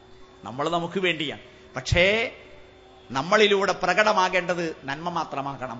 നല്ല വാക്കാകണം, നല്ല പ്രവൃത്തിയാകണം, നല്ല ചിന്തകളാകണം, നല്ല നിലപാടുകളും നല്ല നീക്കങ്ങളുമാകണം. ശരി, അങ്ങനെയുള്ള മാതൃകാ മഹല്ലുകൾ ഉണ്ടാകാൻ, മാതൃകാ കുടുംബങ്ങൾ ഉണ്ടാകാൻ നമ്മൾ പ്രതിജ്ഞയെടുക്കണം. സഹാബാ കിറാം റളിയല്ലാഹു അൻഹും വീടുകളിൽ ചെന്നാൽ ചർച്ച ചെയ്തിരുന്നത് ദീനിന്റെ കാര്യങ്ങളാണ്, അല്ലേ? ആണ്. ഇന്ന് നമ്മളുടെ നാടുകളിലെ വീടുകളിൽ മിക്കവാറും ക്ഷണിക്കപ്പെടാത്ത വിരുന്നുകാർ വരുന്നു. ക്ഷണിക്കപ്പെടാത്ത വിരുന്നുകാർ കോളിംഗ് ബെല്ലടിക്കാതെ സലാം പറയാതെ കയറി വരുന്നു. അവർക്ക് തുണിയില്ല. സിനിമാ നടീനടന്മാർ. അതുകൊണ്ട് ചർച്ചകൾ മുഴുവൻ ആ വഴിക്ക് നീങ്ങുന്നു. പിന്നെ കലാകായിക താരങ്ങൾ, കിറുക്ക്, അതുപോലുള്ള ഫുട്ബോൾ, മറ്റ് ഏർപ്പാടുകൾ, അങ്ങനെ 24 മണിക്കൂറും ശബ്ദമുഖരീകൃതമായ അന്തരീക്ഷം. കൊച്ചു കുഞ്ഞുങ്ങളുടെ കിളിക്കൊഞ്ചലുകളല്ല, പിതാവിന്റെ മാതാവിന്റെ ഘനഗംഭീരമായ മനോഹരമായ സുന്ദരമായ ശബ്ദങ്ങളല്ല, ഭാര്യാഭർത്താക്കന്മാരുടെ വൈകാരികമായ സംസാരങ്ങളല്ല. പിന്നെയോ ഈ അഭിനേതാക്കളുടെ ശബ്ദഘോഷങ്ങൾ. അതിനാൽ അതിൽ നമ്മൾ രക്ഷപ്പെടണം. എന്നിട്ട് നമ്മൾ നമ്മളിലേക്ക് മടങ്ങണം. പിതാവിലേക്ക്, മാതാവിലേക്ക്, ഭാര്യയിലേക്ക്, ഭർത്താവിലേക്ക്, മക്കളിലേക്ക്. ഈ രീതിയിലുള്ള ഒരു കുടുംബ സംസ്കാരവും മഹല്ല് സംസ്കാരവും ഉണ്ടാകാൻ നമ്മൾ ശ്രമിക്കണം, ശ്രദ്ധിക്കണം, തീരുമാനമെടുക്കണം. വീട്ടിൽ പോയി ചർച്ച നടത്തണം. ചർച്ചയ്ക്ക് അടിസ്ഥാനമായി, ആധാരമായി എന്തൊക്കെ മാറ്റങ്ങൾ വരുത്തണോ ആ മാറ്റങ്ങളൊക്കെ വരുത്തണം. മാറാലകൾ തട്ടി നീക്കുന്ന കൂട്ടത്തിൽ ചുമരിലെ അനാവശ്യമായ ചിത്രങ്ങളൊക്കെ ഒഴിവാക്കണം. ചുമരിൽ നിലത്തെ കാഷ്ടം വാരിക്കൂട്ടുന്നതിനേക്കാൾ പ്രധാനമായി കാസറ്റുകളിലെ സിനിമാ കാസറ്റുകളും സിനിമാ പാട്ടുകളുടെ കാസറ്റുകളും ഒക്കെ ഒഴിവാക്കണം. എന്നിട്ട് വീട് നമ്മൾ ശുദ്ധീകരിക്കണം, നമ്മുടെ മനസ്സ് ശുദ്ധീകരിക്കണം, കുടുംബത്തെ ശുദ്ധീകരിക്കണം, മഹല്ലും ശുദ്ധീകരിക്കണം. ഇത്തരം ഒരു ശുദ്ധീകരണ പ്രക്രിയക്ക് നമ്മൾ നേതൃത്വം കൊടുക്കണം. അല്ലാഹു സുബ്ഹാനഹു വ തആല നമുക്കതിന് തൗഫീഖ് നൽകുമാറാകട്ടെ. പടച്ചവനെ, നല്ല കുടുംബമായി, നല്ല വ്യക്തികളായി, നല്ല സമൂഹമായി നിലനിൽക്കുവാൻ ഞങ്ങളെ നീ അനുഗ്രഹിക്കുമാറാകണം. എല്ലാവിധ തെറ്റുകുറ്റങ്ങളും അബദ്ധങ്ങളും അപാകതകളും നീ പുറത്തു മാപ്പാക്കി തരുമാറാകണമേ. കൂടുതൽ അമലുകളും ഇബാദത്തുകളും ചെയ്ത് സ്വർഗത്തിൽ റസൂൽ സല്ലല്ലാഹു അലൈഹി വസല്ലമയുടെ കൂടെ കഴിയുവാൻ ഞങ്ങളെ നീ അനുഗ്രഹിക്കണമേ. പടച്ചവനെ, നല്ല കാര്യങ്ങൾക്ക് പ്രേരണ നൽകുന്ന, നല്ല കാര്യങ്ങൾ ഉപദേശിക്കുന്ന, ചീത്ത കാര്യങ്ങൾ വിലക്കുന്ന കുടുംബങ്ങളെ ഞങ്ങൾക്ക് നീ പ്രദാനം ചെയ്യുമാറാകണമേ. റബ്ബനാ ആതിനാ ഫിദ്ദുനിയാ ഹസന വഫിൽ ആഖിറതി ഹസനതൻ വഖിനാ അദാബന്നാർ വൽഹംദുലില്ലാഹി റബ്ബിൽ ആലമീൻ. അസ്സലാമു അലൈക്കും. നന്ദി. അസ്സലാമു അലൈക്കും വറഹ്മത്തുള്ളാഹി വബറകാതുഹു. അൽഹംദുലില്ലാഹി റബ്ബിൽ ആലമീൻ والعاقبة للمتقين والتابعين لهم بإحسان إلى يوم الدين. أما بعد، إن نريد إلا الإصلاح ما استطعت وما توفيقي إلا بالله عليه توكلت وإليه أنيب. اللهم رب اشرح لي صدري ويسر لي أمري واحلل عقدة من لساني يفقهوا قولي. أعوذ بالله من الشيطان الرجيم. ബിസ്മില്ലാഹിർ റഹ്മാനിർ റഹീം. വമൻ അഹ്സനു ഖൗലൻ മിമ്മൻ ദആ ഇലല്ലാഹി വഅമില സ്വാലിഹൻ വഖാല ഇന്നനി മിനൽ മുസ്ലിമീൻ. വേദിയിലെ ബഹുമാന്യനായ അധ്യക്ഷൻ, സ്നേഹസമ്പന്നനായ പണ്ഡിതൻ, ഞാൻ ഗുരുതുല്യം സ്നേഹിക്കുന്ന ഹുസൈൻ സലഫി,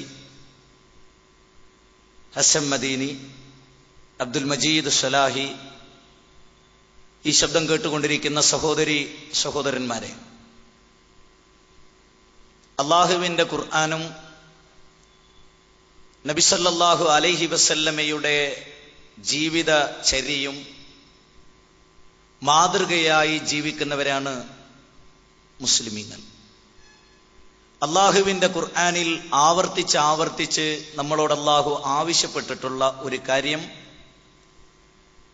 ചിന്തിക്കണം എന്നുള്ള വളരെ പ്രധാനമായ ഒരു കാര്യമാണ്.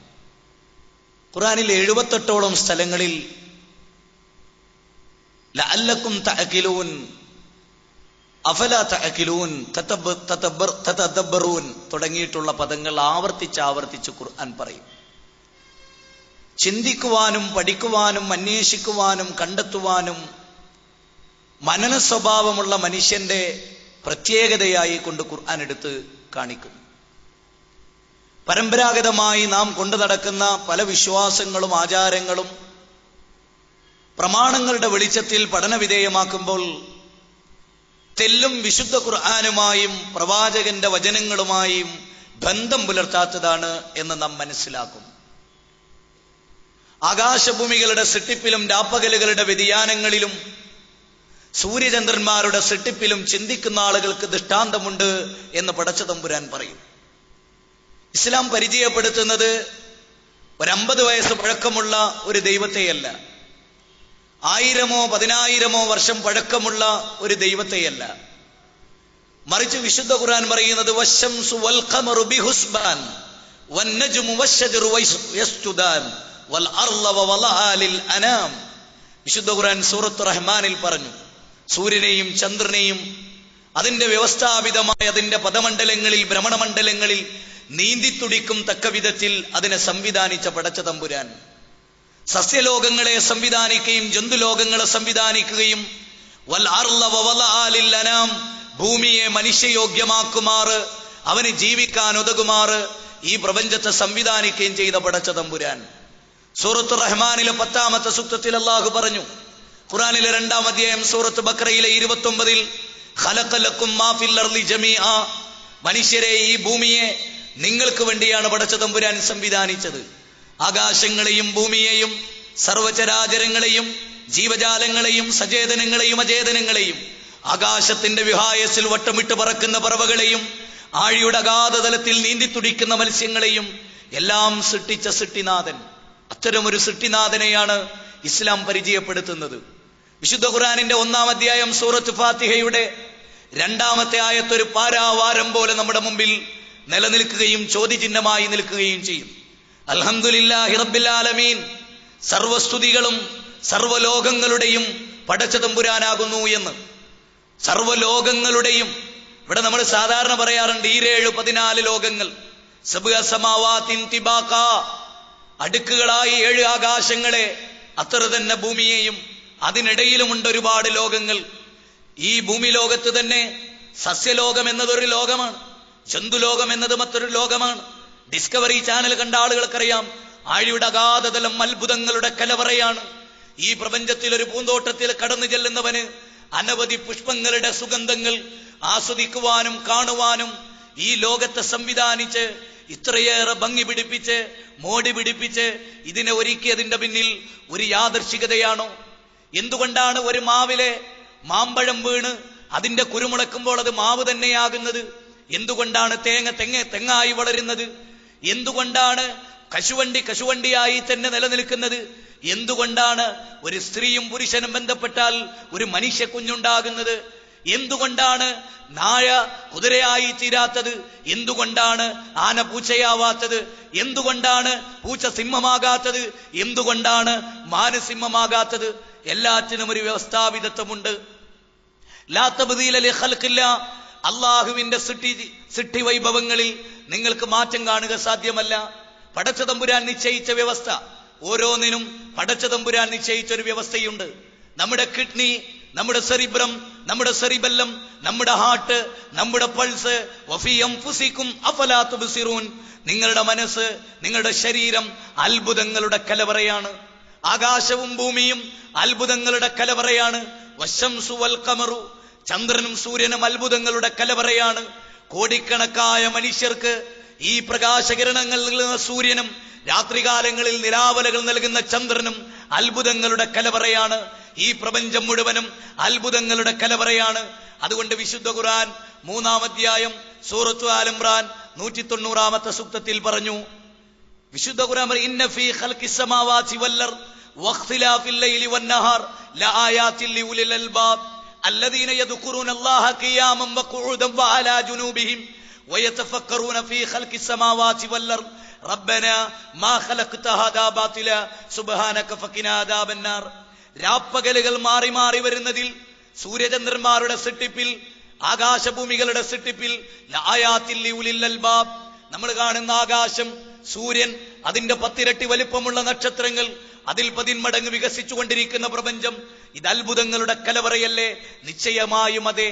ഒരു പന്നീർ പൂവിന്റെ ഇതളിൽ പോലും അത്ഭുതങ്ങൾ സിദ്ധിച്ചു വെച്ച പടച്ചതമ്പുരാൻ, രാത്രി വിടരുന്ന പുഷ്പങ്ങൾക്ക് വെള്ള നിറവും അതിന് സുഗന്ധവും നൽകിയ പടച്ചതമ്പുരാൻ, മരുഭൂമിക്കനുയോജ്യമായി ഒട്ടകത്തിന്റെ സൃഷ്ടിപ്പിൽ സവിശേഷതകളെമ്പാടും സന്നിവേശിപ്പിച്ച പടച്ചതമ്പുരാൻ, ഭൂമിയിൽ മനുഷ്യന് ജീവിക്കാൻ അനുയോജ്യമായ വായു സംവിധാനിച്ച പടച്ചതമ്പുരാൻ, ഭൂഗോളങ്ങൾ വിട്ട് ഭൂമി വിട്ട് ആകാശത്തിലേക്ക് യാത്ര തിരിക്കുമ്പോൾ ഓക്സിജൻ സിലിണ്ടർ കൊണ്ടുപോകേണ്ടി വരുന്ന മനുഷ്യൻ, വൈദ്യുതി ഉപയോഗിക്കുമ്പോൾ ബില്ലടക്കേണ്ടി വരുന്ന മനുഷ്യൻ, ഫോൺ ഉപയോഗിക്കുമ്പോൾ പണമടക്കേണ്ടി വരുന്ന മനുഷ്യൻ, താൻ ശ്വസിക്കുന്ന വായുവിന് പണമടക്കേണ്ടതില്ല എന്ന് ചിന്തിക്കുമ്പോൾ അവൻ എത്ര കൃതാർത്ഥനാകേണ്ടതുണ്ട്.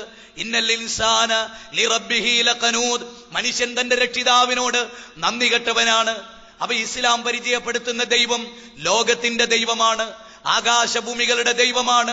ഹിന്ദുവിന്റെയും മുസ്ലിമിന്റെയും ക്രിസ്ത്യാനിയുടെയും ജൈനന്റെയും ബൗദ്ധന്റെയും സിഖുകാരന്റെയും മതമുള്ളവന്റെയും ഇല്ലാത്തവന്റെയും സർവ്വലോകങ്ങളുടെയും സർവ്വചരാചരങ്ങളുടെയും സൃഷ്ടിനാഥനെയാണ്. അവനെയാണ് റബ്ബുൽ ആലമീൻ. റബ്ബുൽ മുസ്ലിമീൻ എന്നല്ല, റബ്ബുൽ ആലമീൻ. ഇന്നാ റസൂലു റബ്ബിൽ ആലമീൻ, ഞങ്ങൾ ലോകരക്ഷിതാവിൽ നിന്നുള്ള പ്രവാചകന്മാരാണ് എന്ന് മഹാനായ മൂസാ നബി അലൈഹിസ്സലാത്തു വസ്സലാം ഫഖാലാന റബ്ബുക്കുമുൽ അഅ്ലാ എന്ന് പറഞ്ഞ ഫിറൗനിന്റെ കൊട്ടാരത്തിൽ കടന്നു എന്ന്, ഇന്നാ നിശ്ചയമായി ഞങ്ങൾ റസൂലു റബ്ബിൽ ആലമീൻ, ലോകങ്ങളുടെ സൃഷ്ടാവിൽ നിന്നാണ്. ഇന്നലകളുടെ ഏതെങ്കിലും ഒരു കാലഘട്ടത്തിലെ ജാതീയതയുടെ, ഏതെങ്കിലും ഒരു പ്രദേശത്തിന്റെ, ഏതെങ്കിലും ഒരു ഗോത്രത്തിന്റെ ഗോത്രദൈവത്തിലേക്കല്ല ഞങ്ങൾ നിങ്ങളെ ക്ഷണിക്കുന്നത്, റബ്ബുൽ ആലമീനിലേക്കാണ്. ആരാണ് റബ്ബ്? റബ്ബ് എന്ന പദത്തിന്റെ അർത്ഥം എന്താണ്? ഒരു സൃഷ്ടിയുടെ ഇങ്ങേ അറ്റം മുതൽ അങ്ങേ അറ്റം വരെ നിയന്ത്രിക്കുന്ന, അതിന്റെ സ്റ്റാർട്ടിംഗ് പോയിന്റ് മുതൽ അതിന്റെ എൻഡ് വരെ അതിനാവശ്യമായ എല്ലാറ്റിനെയും നിർണയിക്കുന്ന സൃഷ്ടിനാഥൻ. അരയാലില നമ്മൾ കണ്ടിട്ടുണ്ട്, അരയാലില അവരെ സ്പന്ദനം ചെയ്യും നമ്മൾ കണ്ടിട്ടുണ്ട്. മഹാവടവൃക്ഷമായി നിൽക്കുന്ന ആ അരയാൽ മരം നമ്മൾ കണ്ടിട്ടുണ്ട്. ആ അരയാൽ മരത്തിന്റെ ഒരു കുരു എടുത്ത് അതൊന്ന് കീറി നോക്കിയാൽ കടുകുമണിയോളം ചെറിയ കുരുകൾ. അതിനെയാണ് അതിന്റെ ചെറിയ തുടക്കത്തിൽ നിന്ന് നിർണായകമായ വിവിധ ഘട്ടങ്ങളിലൂടെ വളർത്തി ഇന്ന് മനുഷ്യർക്ക് തണലേകുന്ന ഒരു മഹാവൃക്ഷമായത് വളരുന്നത്. ഒരു വൃക്ഷം, ഒരു മരം, ഒരു വിത്ത് 5 മാസം കൊണ്ടാണ് കായ്ക്കേണ്ടതെങ്കിൽ അത് 5 ദിവസം കൊണ്ട് കായ്ക്കില്ല. തീർച്ചയായും അതിന് നിശ്ചയിച്ച വ്യവസ്ഥയനുസരിച്ചാണ് അത് പ്രവർത്തിക്കുന്നത്. ഇങ്ങനെ എല്ലാറ്റിനെയും സൃഷ്ടിച്ച് സംരക്ഷിക്കുന്ന പടച്ചതമ്പുരാൻ മനുഷ്യനെ കുറിച്ച് പറയുമ്പോൾ ഫൽയൻദുരിൽ ഇൻസാനു മിമ്മ ഖുലിഖ മിമ്മാഇൻ ദാഫിക് യഖ്റുജു മിൻ ബൈനി സുൽബി വതറായിബ്. പടച്ചതമ്പുരാൻ പറഞ്ഞു ഖുർആനിലെ 86-ാം അധ്യായം 5 മുതൽ 7 വരെയുള്ള സൂക്തം, മനുഷ്യരെ നിങ്ങൾ നിങ്ങളുടെ സൃഷ്ടിപ്പിനെ കുറിച്ച് ചിന്തിച്ചിട്ടുണ്ടോ? നിങ്ങളുടെ സൃഷ്ടിപ്പ് അത് തെറിച്ചു വീഴുന്ന ഒരു ഇന്ദ്രിയത്തുള്ളിയിൽ നിന്നായിരുന്നു. യഖ്റുജു മിൻ ബൈനി സുൽബി വതറായിബ്, അവൻ പുറപ്പെടുന്നു, അല്ലെങ്കിൽ അത് പുറപ്പെടുന്നു നിങ്ങളുടെ നെഞ്ചല്ലുകളുടെയും വാരിയലുകളുടെയും ഇടയിലെ സെമിനൽ വെസിക്കിളിൽ നിന്ന്. ആ ഇന്ദ്രിയത്തുള്ളി. എന്നിട്ട് വിശുദ്ധ ഖുർആൻ വീണ്ടും പറഞ്ഞു, വിശുദ്ധ ഖുർആനിലെ 75-ാം അധ്യായം സൂറത്ത് ഖിയാമ 37-ൽ അവിടെ പടച്ചതമ്പുരാൻ പറയുന്നത്, അലം നകുന്നു തുഫത്തം മിൻ മനിയ്യിൻ, കോടിക്കണക്കിന് ബീജഗണങ്ങളിൽ ലക്ഷണമൊത്ത ഒരു ബീജത്തെ അണ്ഡവുമായി പടച്ച തമ്പുരാൻ കൂട്ടിച്ചേർക്കുന്നു. അവിടുത്തെ പ്രയോഗം അലം നകുന്നു തുഫത്തം മിൻ മനിയ്യിൻ യുംന, തെറിച്ചു വീഴുന്ന ഒരു ഇന്ദ്രിയത്തുള്ളിയായിരുന്നില്ലേ മനുഷ്യ നീ? 200 കോടി ബീജഗണങ്ങളാണ് ഒരു പുരുഷന്റെ ഇന്ദ്രിയത്തിലുണ്ടാകുന്നത്. ഈ കോടിക്കണക്കായ ബീജഗണങ്ങളിൽ ലക്ഷണമൊത്ത ബീജം കുറഞ്ഞുപോയാൽ, കൗണ്ടിങ് കുറഞ്ഞുപോയാൽ അവിടെ അണ്ഡവുമായി കൂടിച്ചേരൽ നടക്കില്ല. ഈ ലക്ഷണമൊത്ത അണ്ഡം ഈ ബീജം അണ്ഡത്തെ ലക്ഷ്യം വെക്കുകയും ഗർഭപാത്രത്തെ ലക്ഷ്യം വെക്കുകയും അങ്ങോട്ട് സഞ്ചരിക്കുകയും അവിടെ ചെന്ന് ഗർഭപാത്രത്തിന്റെ ഭിത്തിയിൽ അനവധി തവണ മുട്ടുകയും ലക്ഷണമൊത്തതിനെ ഗർഭപാത്രത്തിനുള്ളിലേക്ക് പ്രവേശിപ്പിച്ചു വിടുകയും അങ്ങനെ അതൊരു സൈക്കോട്ടായി, ഒരു സിക്താണ്ഡമായി മാതാവിന്റെ ഗർഭപാത്രത്തിൽ അള്ളിപ്പിടിച്ച് ചേർന്ന് അങ്ങനെ ഒട്ടിക്കിടക്കുന്നു. ثم خلقنا النطفة علقة فخلقنا العلقة مضغة فخلقنا المضغة عظاما فكسونا العظام لحما. ആ ഇന്ദ്രിയത്തുള്ളിയെ ഒരു മാംസപിണ്ഡമായി, ഒരു രക്തപിണ്ഡമായി, ആ രക്തത്തെ ഒരു മാംസപിണ്ഡമായി, ആ മാംസപിണ്ഡത്തെ ഒരു അസ്ഥിക്കൂടം കൊണ്ട് പൊതിഞ്ഞ് ഒരു നല്ല സൃഷ്ടിയായി ഈ ലോകത്ത് നിന്ന് അവനെ പുറത്തേക്ക് കൊണ്ടുവന്നു. അവനാരാണ്? ദാലിക്കുമുല്ലാഹു റബ്ബുക്കും, അവനാകുന്നു നിങ്ങളുടെ സൃഷ്ടാവ്. ബാലന്റെ ഭാര്യ ഗർഭവുമായി ഓപ്പറേഷൻ തിയേറ്ററിലോ ഹോസ്പിറ്റലിലോ ചെന്ന് അഡ്മിറ്റ് ആകുമ്പോൾ ആ ശ്രീദേവിയുടെ വയറ്റിൽ ആ കുഞ്ഞിനെ വിവിധ ഘട്ടങ്ങളായി വളർത്തിയവൻ ആരാണോ അവനാകുന്നു നിങ്ങളുടെ റബ്ബ്. വിശുദ്ധ ഖുർആൻ പറഞ്ഞു, ഖലഖം മിൻ ബാദി ഖൽഖിൻ ദുലുമാതിൻ സലാസിൻ ദാലിക്കുമുല്ലാഹു റബ്ബുക്കും ലഹുൽ മുൽക്ക് ലാ ഇലാഹ ഇല്ലാ ഹുവ. ഖുർആനിലെ 39-ാം അധ്യായം സൂറത്തു സുമർ 6-ാമത്തെ സൂക്തമാണ്. അവിടെ അല്ലാഹു പറയുന്നത്, 3 ഇരുട്ടറകൾക്കുള്ളിലായി മാതാവിന്റെ വയറാകുന്ന ഇരുട്ടറ, ഗർഭപാത്രമാകുന്ന അതുപോലെ ഗർഭപാത്രത്തിന്റെ ഭിത്തി, ആംനിയോ കോറിയോൺ പാട, ഈ 3 ഇരുട്ടറകൾക്കുള്ളിൽ ഖലഖം മിൻ ബാദി ഖൽഖിൻ ദുലുമാതിൻ സലാസിൻ ദാലിക്കുമുല്ലാഹു റബ്ബുക്കും, അവനാകുന്നു നിങ്ങളുടെ സൃഷ്ടാവ്.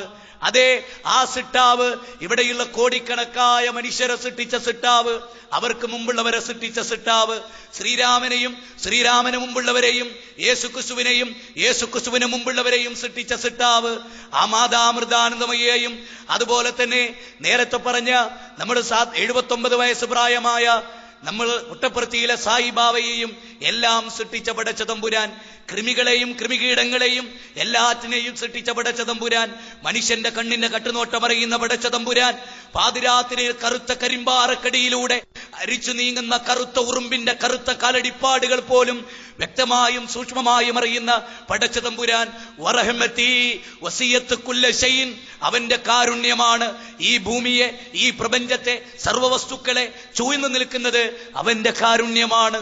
അവന്റെ കാരുണ്യമാണ് നാം കാണുന്നത്, അവന്റെ കാരുണ്യമാണ് നാം കേൾക്കുന്നത്, അവന്റെ കാരുണ്യമാണ് നാം പിടിക്കുന്നത്, അവന്റെ കാരുണ്യമാണ് നാം നടക്കുന്നത്, അവന്റെ കാരുണ്യമാണ് നാം ശ്വസിക്കുന്നത്, അവന്റെ കാരുണ്യമാണ് നമ്മുടെ ഹാർട്ടിന്റെ പ്രവർത്തനം, അവന്റെ കാരുണ്യമാണ് നമ്മുടെ ബ്രെയിനിന്റെ പ്രവർത്തനം, അവന്റെ കാരുണ്യമാണ് നമ്മുടെ നെർവസ് സിസ്റ്റത്തിന്റെ സംവിധാനങ്ങൾ.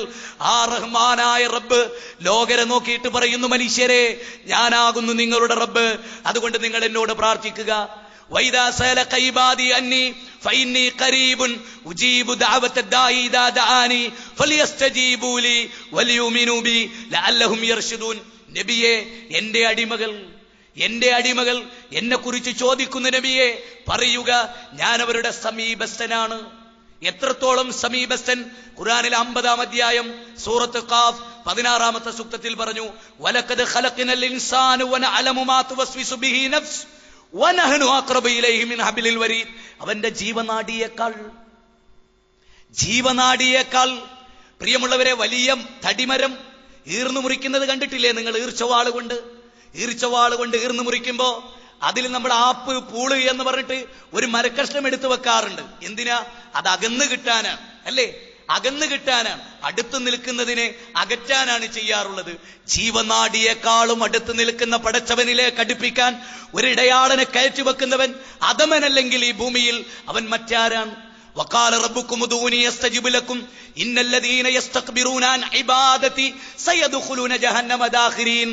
നിങ്ങളുടെ റബ്ബ് പറയുന്നു, മുജാഹിദല്ല പറയുന്നത്, സുന്നിയല്ല പറയുന്നത്, ജമാഅത്തല്ല പറയുന്നത്, ഖാദിയാനിയല്ല പറയുന്നത്, കേരള നദ്വത്തുൽ മുജാഹിദിന്റെ സംസ്ഥാന പ്രസിഡന്റ് TP അബ്ദുള്ള കോയ മദനിയല്ല പറയുന്നത്, ISMന്റെ ജനറൽ സെക്രട്ടറി CP സലീം അല്ല പറയുന്നത്, ഒരെളിയ പ്രവർത്തകനായ ഈ ഉള്ളവനല്ല ഇത് പറയുന്നത്.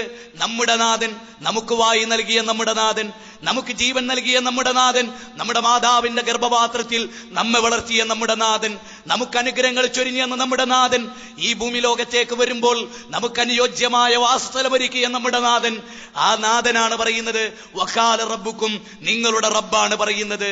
ഉദൂനി, നിങ്ങൾ എന്നെ വിളിച്ച് പ്രാർത്ഥിക്കൂ, അസ്തജിബ് ലക്കും, ഞാൻ നിങ്ങൾക്ക് ഉത്തരം ചെയ്യാം എന്ന് പടച്ച തമ്പുരാൻ പറഞ്ഞാൽ, എന്നെ ആരാധിക്കാതെ പ്രാർത്ഥനയാകുന്ന ഇബാദത്ത് എനിക്കർപ്പിക്കാതെ ആരെങ്കിലും തിരിഞ്ഞു കളഞ്ഞാൽ സയദ്ഖുലൂന ജഹന്നമ ദാഖിരീൻ, നിന്ദ്യനായവൻ നരകത്തിൽ പ്രവേശിക്കുമെന്ന് പടച്ച തമ്പുരാൻ പറഞ്ഞാൽ, ആ റബ്ബിന്റെ വാക്കിനെ മുഖവിലക്കെടുക്കാത്തവന്, ആ റബ്ബിന്റെ വാചകത്തിന് പ്രത്യേകത കൽപ്പിക്കാത്തവന് എന്തൊരു രക്ഷയാണുള്ളത്. ആ വാക്ക് മുഖവിലക്കെടുത്ത നബി സല്ലല്ലാഹു അലൈഹി വസല്ലം ജീവിതത്തിൽ ഒരിക്കൽ പോലും അല്ലാഹു അല്ലാത്തവരെ വിളിച്ച് പ്രാർത്ഥിച്ചിട്ടുണ്ടോ? അതല്ലെങ്കിൽ ഇബാദത്താകുന്ന പ്രാർത്ഥന ഇതാണ് സഹാബത്തെ, ഇബാദത്തല്ലാത്ത പ്രാർത്ഥന ഇതാണ് സഹാബത്തെ എന്ന് നബി സല്ലല്ലാഹു അലൈഹി വസല്ലം പറഞ്ഞിട്ടുണ്ടോ? ആദം നബി പറഞ്ഞിട്ടുണ്ടോ? നൂഹ് നബി പറഞ്ഞിട്ടുണ്ടോ? ഇബ്രാഹിം നബി പറഞ്ഞിട്ടുണ്ടോ? മൂസ അലൈഹി സ്വലാത്തു വസ്സലാം പറഞ്ഞിട്ടുണ്ടോ? മസീഹുല്ലാഹി ഈസ അലൈഹി സ്വലാത്തു വസ്സലാം പറഞ്ഞിട്ടുണ്ടോ? മുഹമ്മദ് മുസ്തഫ റസൂൽ കരീം സല്ലല്ലാഹു അലൈഹി വസല്ലം പറഞ്ഞിട്ടുണ്ടോ? ഉണ്ടോ? ഉണ്ട് എങ്കിൽ നമുക്കത് സ്വീകരിക്കാം, ഇല്ലേ നമുക്കത് തള്ളിക്കളയാം. അമ്പിയാക്കളെക്കാൾ ഔലിയാക്കളെക്കാൾ വലിയൊരു പാത നമുക്ക് വേറെയുണ്ടോ? വേറെയില്ല. ആ പാത ആരാണോ സ്വീകരിക്കുന്നത് അവർ ദുഃഖിക്കേണ്ടതില്ല, അവർ ഭയപ്പെടേണ്ടതില്ല എന്ന് പടച്ച തമ്പുരാൻ പറഞ്ഞാൽ, ആ പാതയല്ലാത്ത മറ്റൊരു പാത എങ്ങനെ നാം സ്വീകരിക്കും? പ്രിയമുള്ളവരെ, സുഹൃത്തുക്കളെ, ഈ സ്കൂൾ ഗ്രൗണ്ടിൽ സമ്മേളിച്ചിട്ടുള്ള സുഹൃത്തുക്കളെ, നിങ്ങളൊന്ന് ആലോചിച്ചു നോക്കൂ. അല്ലാഹ്ക്കാണോ സ്ഥാനം? റസൂലിനാണോ സ്ഥാനം? അതല്ല വഹിയില്ലാത്ത മനുഷ്യന്മാർക്കാണോ സ്ഥാനം എന്നൊന്ന് നന്നായിട്ട് ആലോചിച്ചു നോക്കൂ. ശരി, നാളെ മഹ്ശറയിൽ റബ്ബിന്റെ കോടതിയിൽ ഞാനും നിങ്ങളുമൊക്കെ വരില്ലേ? തീർച്ചയായും വരും. ആ റബ്ബിന്റെ കോടതിയിൽ പടച്ചവനെങ്ങാനും ആ മഹ്ശറയിലെ ജനങ്ങളെ രണ്ട് തട്ടായി തിരിച്ച് ഫൻതാസുൽ യൗമ അയ്യുഹൽ മുജ്രിമൂൻ, കുറ്റവാളികളെ മാറി നിൽക്കീൻ എന്ന് നമ്മളോട് പറഞ്ഞാൽ തീർച്ചയായും ഒരു വിഭാഗത്തെ ഇങ്ങോട്ട് മാറ്റി നിർത്തും. ആ ഒരു വിഭാഗത്തോട് അല്ലാഹുവിന്റെ കൽപ്പന എന്താണ് എന്ന് നിങ്ങൾക്കറിയാമോ? എന്നോട് മാത്രം പ്രാർത്ഥിച്ചവർ, ഇത് നിങ്ങൾ ശ്രദ്ധിക്കണം, അല്ലാഹുവിനോട് മാത്രം പ്രാർത്ഥിച്ചവർ ഒരു ഭാഗത്തേക്ക് മാറി നിൽക്കുക, അല്ലാഹു അല്ലാത്തവരോട് പ്രാർത്ഥിച്ചവർ മറുഭാഗത്തേക്ക് മാറി നിൽക്കുക എന്ന് പറഞ്ഞാൽ തീർച്ചയായും നമ്മളിങ്ങനെ നോക്കും. ഒരു ഭാഗത്ത് പടച്ച തമ്പുരാനോട് പ്രാർത്ഥിച്ചവർ, മറുഭാഗത്ത് അല്ലാഹുവിനൊപ്പം വേറെയുള്ളവരോട് വിളിച്ച് പ്രാർത്ഥിച്ചവർ. അവരുടെ ലൈൻ ഇങ്ങനെ പരിശോധിച്ചു നോക്കിയാൽ ഒരൊറ്റ പ്രവാചകനും അവരുടെ കൂടെയില്ല. മറിച്ച് അല്ലാഹുവിനോട് മാത്രം പ്രാർത്ഥിച്ചവരുടെ പട്ടിക നോക്കുമ്പോൾ ആദം നബി അതാ ഇവിടുത്തെ മുജാഹിദ് പ്രവർത്തകന്റെ കൂടെ, ഇബ്രാഹിം നബി അതാ എറണാകുളം മുജാഹിദ് പ്രവർത്തകന്റെ കൂടെ, അതാ മൂസ അലൈഹി സ്വലാത്തു വസ്സലാം അതാ കോഴിക്കോട് ജില്ലയിലെ മുജാഹിദ് പ്രവർത്തകന്റെ കൂടെ. എന്തേ കാരണം? ഒരൊറ്റ നബിയും അല്ലാഹു അല്ലാത്തവരോട് വിളിച്ചു പ്രാർത്ഥിച്ചിട്ടുണ്ടോ? ഇല്ല എന്നത് ഉറപ്പാണ്, വ്യക്തമാണ്. അതുകൊണ്ട് ഖുർആൻ നമ്മുടെ മുമ്പിൽ വരച്ചു കാണിച്ചെന്ന ഹിദായത്തിന്റെ മാർഗം, ആ മാർഗം വിട്ട് തിരിഞ്ഞാൽ നുവല്ലിഹി മാതവല്ല, അവനെ തിരിഞ്ഞിടത്തേക്ക് നാം തിരിച്ചുവിടും. വനുസ്ലിഹി ജഹന്നം, അങ്ങനെ നാം അവനെ നരകത്തിലേക്ക് നയിക്കും. വസാഅത്ത് മസീറ, അത് മോശമായ താവളമാണ്. ഖുർആനിന്റെ 4-ാം അധ്യായം സൂറത്ത് നിസായിലെ 115-ാമത്തെ ആയത്താണ്. അതുകൊണ്ട് ശ്രദ്ധിക്കണം, ജീവിതം ഗൗരവമായി കാണണം.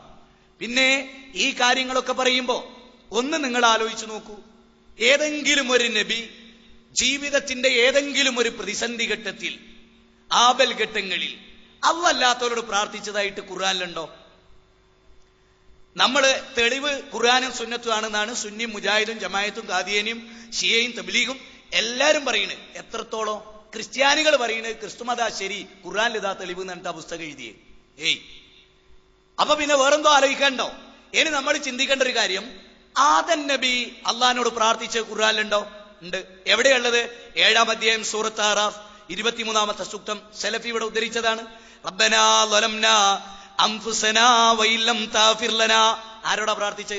പടച്ചവനോട്. ഉസ്താദേ, ആദം നബി അല്ലാത്തവരോട് പ്രാർത്ഥിച്ചിട്ടുണ്ടോ? ഇല്ലവനെ. എന്തേ അത്? ഒന്നുമില്ല. പ്രാർത്ഥന ഇബാദത്താണ്, അത് അള്ളാഹ്ക്കെ സമർപ്പിക്കാൻ പാടുള്ളൂ. അതുകൊണ്ട് അവരങ്ങനെ സമർപ്പിച്ചത്. ആഹാ, അതെ. നൂഹ് നബിയോ? നൂഹ് നബി അള്ളാഹിനോട് മാത്രം പരാതി പറഞ്ഞു, അല്ലേ? സൂറത്ത് നൂഹ് 71-ാം അധ്യായം 28 ആയത്താ ഇതിലുള്ളത്. എത്ര? 28 ആയത്ത്. ആ ആയത്തിൽ 5-ാമത്തെ ആയത്ത് എന്താ? ഖാല റബ്ബി ഇന്നി ദഅഉതു ഖൗമി ലൈലൻ വനഹാറാ. നാദാ, ഞാൻ എന്റെ ജനങ്ങളെ നിന്റെ ദീനിലേക്ക് ക്ഷണിച്ചു, രാവും പകലും വ്യത്യാസമില്ലാതെ. പക്ഷേ ഫലം യസിദുഹും ദുആഇ ഇല്ലാ ഫിറാറാ, അവരുടെ ഓടിപ്പോക്ക് വർദ്ധിപ്പിച്ചതല്ലാതെ മറ്റൊന്നുമില്ല റബ്ബേ. പരാതി ആരോടാ പറഞ്ഞത്? പടച്ച തമ്പുരാനോട്. വൈലാ റബ്ബിക ഫർഅബ്, ആഗ്രഹങ്ങളൊക്കെ പടച്ചവനോട് പറയണമെന്നാ അല്ലേ? അങ്ങനെ പടച്ചവനോട് പറഞ്ഞു. ആര്? നൂഹ് നബി അലൈഹിസ്സലാത്തു വസ്സലാം. പിന്നെയോ ആ ജനങ്ങളോട് വീണ്ടും അദ്ദേഹം പറഞ്ഞു. സൂറത്ത് നൂഹ് 71-ാം അധ്യായം 10 മുതൽ 12 വരെയുള്ള സൂക്തം. അതിവിടെ സലഫി ഉദ്ധരിച്ചു. ഫഖുൽ തുസ്തഗ്ഫിറു റബ്ബക്കും ഇന്നഹു കാന ഗഫാറാ യുർസിലിസ് സമാഅ അലൈക്കും മിദ്റാറാ വയുംദിദുക്കും ബിഅംവാലിൻ വബനീന വയജ്അൽ ലക്കും ജന്നാത്തിൻ വയജ്അൽ ലക്കും അൻഹാറാ മാലകുൽ ലാ തർജൂന ലില്ലാഹി വഖാറാ. അത് വല്ലാത്തൊരു ചോദ്യം. ജനങ്ങളെ, നിങ്ങൾ പടച്ചോനൊരു ഗാംഭീര്യം കാണുന്നില്ലേ? പടച്ച തമ്പുരാനൊരു ഗാംഭീര്യം, പടച്ചവനൊരു വക്കാറ്, അത് നിങ്ങൾ കാണുന്നില്ലേ? ഇല്ല. മൊഹിദ്ദീമാല എഴുതിയ മുസ്തഫൽ ഫൈസി പറയാണ്, എന്തെന്നറിയോ? ഖുർആൻ തെറ്റാ, മൊഹിദ്ദീമാല തെറ്റാണെങ്കിൽ ഖുർആനും തെറ്റാണ്. മൊഹിദ്ദീമാലയുടെ വ്യാഖ്യാനം ഇവിടെ എവിടെങ്കിലും ഉണ്ടോ നോക്കി നിങ്ങള്. എന്റെ കയ്യിലുണ്ടായിരുന്നു. ഇന്ന് വയല് പറയേണ്ടി വരുമെന്ന് ഞാൻ വിചാരിച്ചിട്ടില്ല. ആ സലഫിയുടെ ആ പ്രസംഗം കേട്ട് അതിലങ്ങ് ലയിക്കാന്ന് വിചാരിച്ചിട്ട് അവിടെ വന്ന് സാധിച്ചില്ല. കാരണം നാളെ 2 പ്രസംഗങ്ങളുണ്ട്. ഇത്ര അഡ്വാൻസ്ഡ് ആയിട്ട് ഉപരി നിർത്തും എന്ന് ഞാൻ വിചാരിച്ചിട്ടില്ല. മൊഹിദ്ദീമാലയിൽ ഒരു ഭാഗത്തുള്ളതാ. എന്തറിയോ? മൊഹിദ്ദീമാല തെറ്റാണെങ്കിൽ ഖുർആനും തെറ്റാണ്. ആരോടാ സ്നേഹം? വെറുതെ പറയാ അല്ല, തെളിവ് വെച്ച് പ്രസംഗിക്കാൻ നിങ്ങൾ വേറൊരു വേദി ഒരിക്കൽ ഞാനൊരു കാണിച്ചു തരും. ഇപ്പൊ എന്റെ കയ്യിലില്ല, കാരണം ഞാൻ അങ്ങനെ വന്നതല്ല. അതുകൊണ്ട് മൊഹിദ്ദീമാല ഉള്ളവർ നോക്കിയാൽ മതി, അതിൽ കാണാൻ നിങ്ങൾക്ക്. വേറൊരു ഭാഗത്ത് പറയുകയാണെന്നറിയോ? അള്ളാഹിനോട് നേരിട്ട് ചോദിച്ചാൽ അള്ളാഹ് ഉത്തരം ചെയ്യുന്നുള്ളതിന് ഒരു തെളിവുമില്ല. മൊഹിദ്ദീമാലയിൽ ഒരു വാചകം. എന്നാൽ തങ്ങന്മാരെ കൂട്ടുപിടിച്ച് ചോദിച്ചാൽ കിട്ടുന്നുള്ളതിനാണ് തെളിവ്. നിങ്ങളൊന്ന് ആലോചിക്കൂ. ആദം നബി അലൈഹി സ്വലാത്തു വസ്സലാം ആരെ പിടിച്ചാ പ്രാർത്ഥിച്ച്? എല്ലാം പോട്ടെ, സക്കരിയ നബി അലൈഹി സ്വലാത്തു വസ്സലാമിന്റെ ചരിത്രം ഖുർആൻ പറയില്ലേ? കുട്ടികളില്ലാത്ത ദുഃഖം, അതൊരു ദുഃഖല്ലേ? അതെ. കല്യാണം കഴിച്ചിട്ട് ഭാര്യാഭർത്തൃബന്ധത്തിൽ ഏർപ്പെട്ടിട്ടും കുട്ടികളില്ല എന്നുള്ള ഒരു പ്രതിസന്ധിയല്ലേ? അല്ലേ? ഒരു വിഷമമല്ലേ? അതെ. ആ വിഷമം സക്കരിയ നബിക്ക് മുമ്പുള്ള ഏതെങ്കിലും ഒരു പ്രവാചകനോട് പറഞ്ഞോ? ഏതെങ്കിലും ഒരു കബറെടുത്ത് പോയോ? എന്നാ സുന്നി പറയുന്നതാണ് ശരി, നമുക്ക് വിശ്വസിക്കാം അല്ലേ? സുന്നികളിപ്പോ കബർ പുറത്തു പോവും, മഹാന്മാരെ വിളിച്ചു പ്രാർത്ഥന, അവർ പറയും ഇതാണ് അമ്പിയാക്കളുടെ പാത. ശരി, ആ അമ്പിയാക്കളുടെ പാതക്ക് ഒരു പ്രവാചകന്റെ പാത പറയും നിങ്ങൾ. ഇന്ന നബി കുട്ടികളില്ലാത്ത ദുഃഖത്താൽ ഇന്ന ദർഗയില് ഇന്ന നബീന്റെ ദർഗയിൽ പോയി, അല്ലെങ്കിൽ ഇന്ന അള്ള പഠിപ്പിച്ച ഔലിയ ഇന്ന ദർഗയിൽ പോയി എന്ന് നിങ്ങൾ പറ. എന്നാ നമുക്കത് സ്വീകരിക്കാലോ. അങ്ങനെ എവിടെയും കണ്ടിട്ടില്ല. അങ്ങനെ കാണാത്ത സ്ഥിതിക്ക് ഇല്ലാത്ത തെളിവിന്റെ പിന്നാലെ പോയി നരകം നേടാൻ ഞങ്ങൾക്ക് വലിയൊരു പുതുമയൊന്നുമില്ല. ഏത്? ഇല്ലാത്ത തെളിവിന്റെ പിന്നാലെ പോയി എന്നെന്നും കിടക്കേണ്ട നരകം നേടാൻ ഞങ്ങൾക്ക് വലിയ തിടുക്കല്ല. ഞങ്ങൾക്ക് പേടിയാണ് ഈ കാര്യത്തിൽ. അതെന്താ? ഉലായികല്ലദീന യദഊന യബ്തഊന ഇലാ റബ്ബിഹിമുൽ വസീലത അയ്യുഹും അഖ്റബ് വയർജൂന റഹ്മതഹു വയഖാഫൂന അദാബഹു ഇന്ന അദാബ റബ്ബിക കാന മഹ്ദൂറ. ഖുർആനിലെ 17-ാം അധ്യായം 57-ാമത്തെ സൂക്ത. അല്ലാഹുവായിട്ട് ഏറ്റവും അടുത്ത അമ്പിയാക്കള്, അല്ലാഹ് പറയണേ, അല്ലാഹുവായിട്ട് ഏറ്റവും അടുത്തവർ മലക്കുകള്, അമ്പിയാക്കൾ, അവര് തന്നെ പടച്ചോനോട് നേരിട്ട് തേടുകയാണ്. അവരെ കാര്യത്തിന്റെ പേരിൽ അവര് വിഷമിക്കുകയാണ്. പിന്നെ നിങ്ങൾ അവരോടാണോ പ്രാർത്ഥിക്കുന്നത്? നിങ്ങൾക്ക് തിരിഞ്ഞില്ല? ഈ കസേരയിരിക്കും നിങ്ങൾക്ക് ഈ ചോദ്യം പടച്ചോന്റെ തിരിഞ്ഞില്ലേ? ഏതാ അള്ളാഹ് പറയാ, നിങ്ങള് ഇബ്രാഹിം നബീനെ വിളിച്ചു പ്രാർത്ഥിക്കുന്നു വിചാരിച്ചോളൂ, അല്ലെങ്കിൽ മൂസാ അലൈഹി സ്വലാത്തു വസ്സലാമിനെ വിളിച്ചു പ്രാർത്ഥിക്കുന്നു വിചാരിച്ചോളൂ. അവര് തന്നെ കൂട്ടരെ പടച്ചോന്റെ അടുത്തേക്ക് വളരെ ബേജാറോടുകൂടി സാമീപ്യപ്പെടുത്തി കൊടുക്കുക. എന്നിട്ടാണോ നിങ്ങൾ ഏതുപോലെ നമ്മള് മുഹമ്മദ് ക 1,00,000 ഉറുപ്പ്യ വേണമെന്ന് രാത്രി.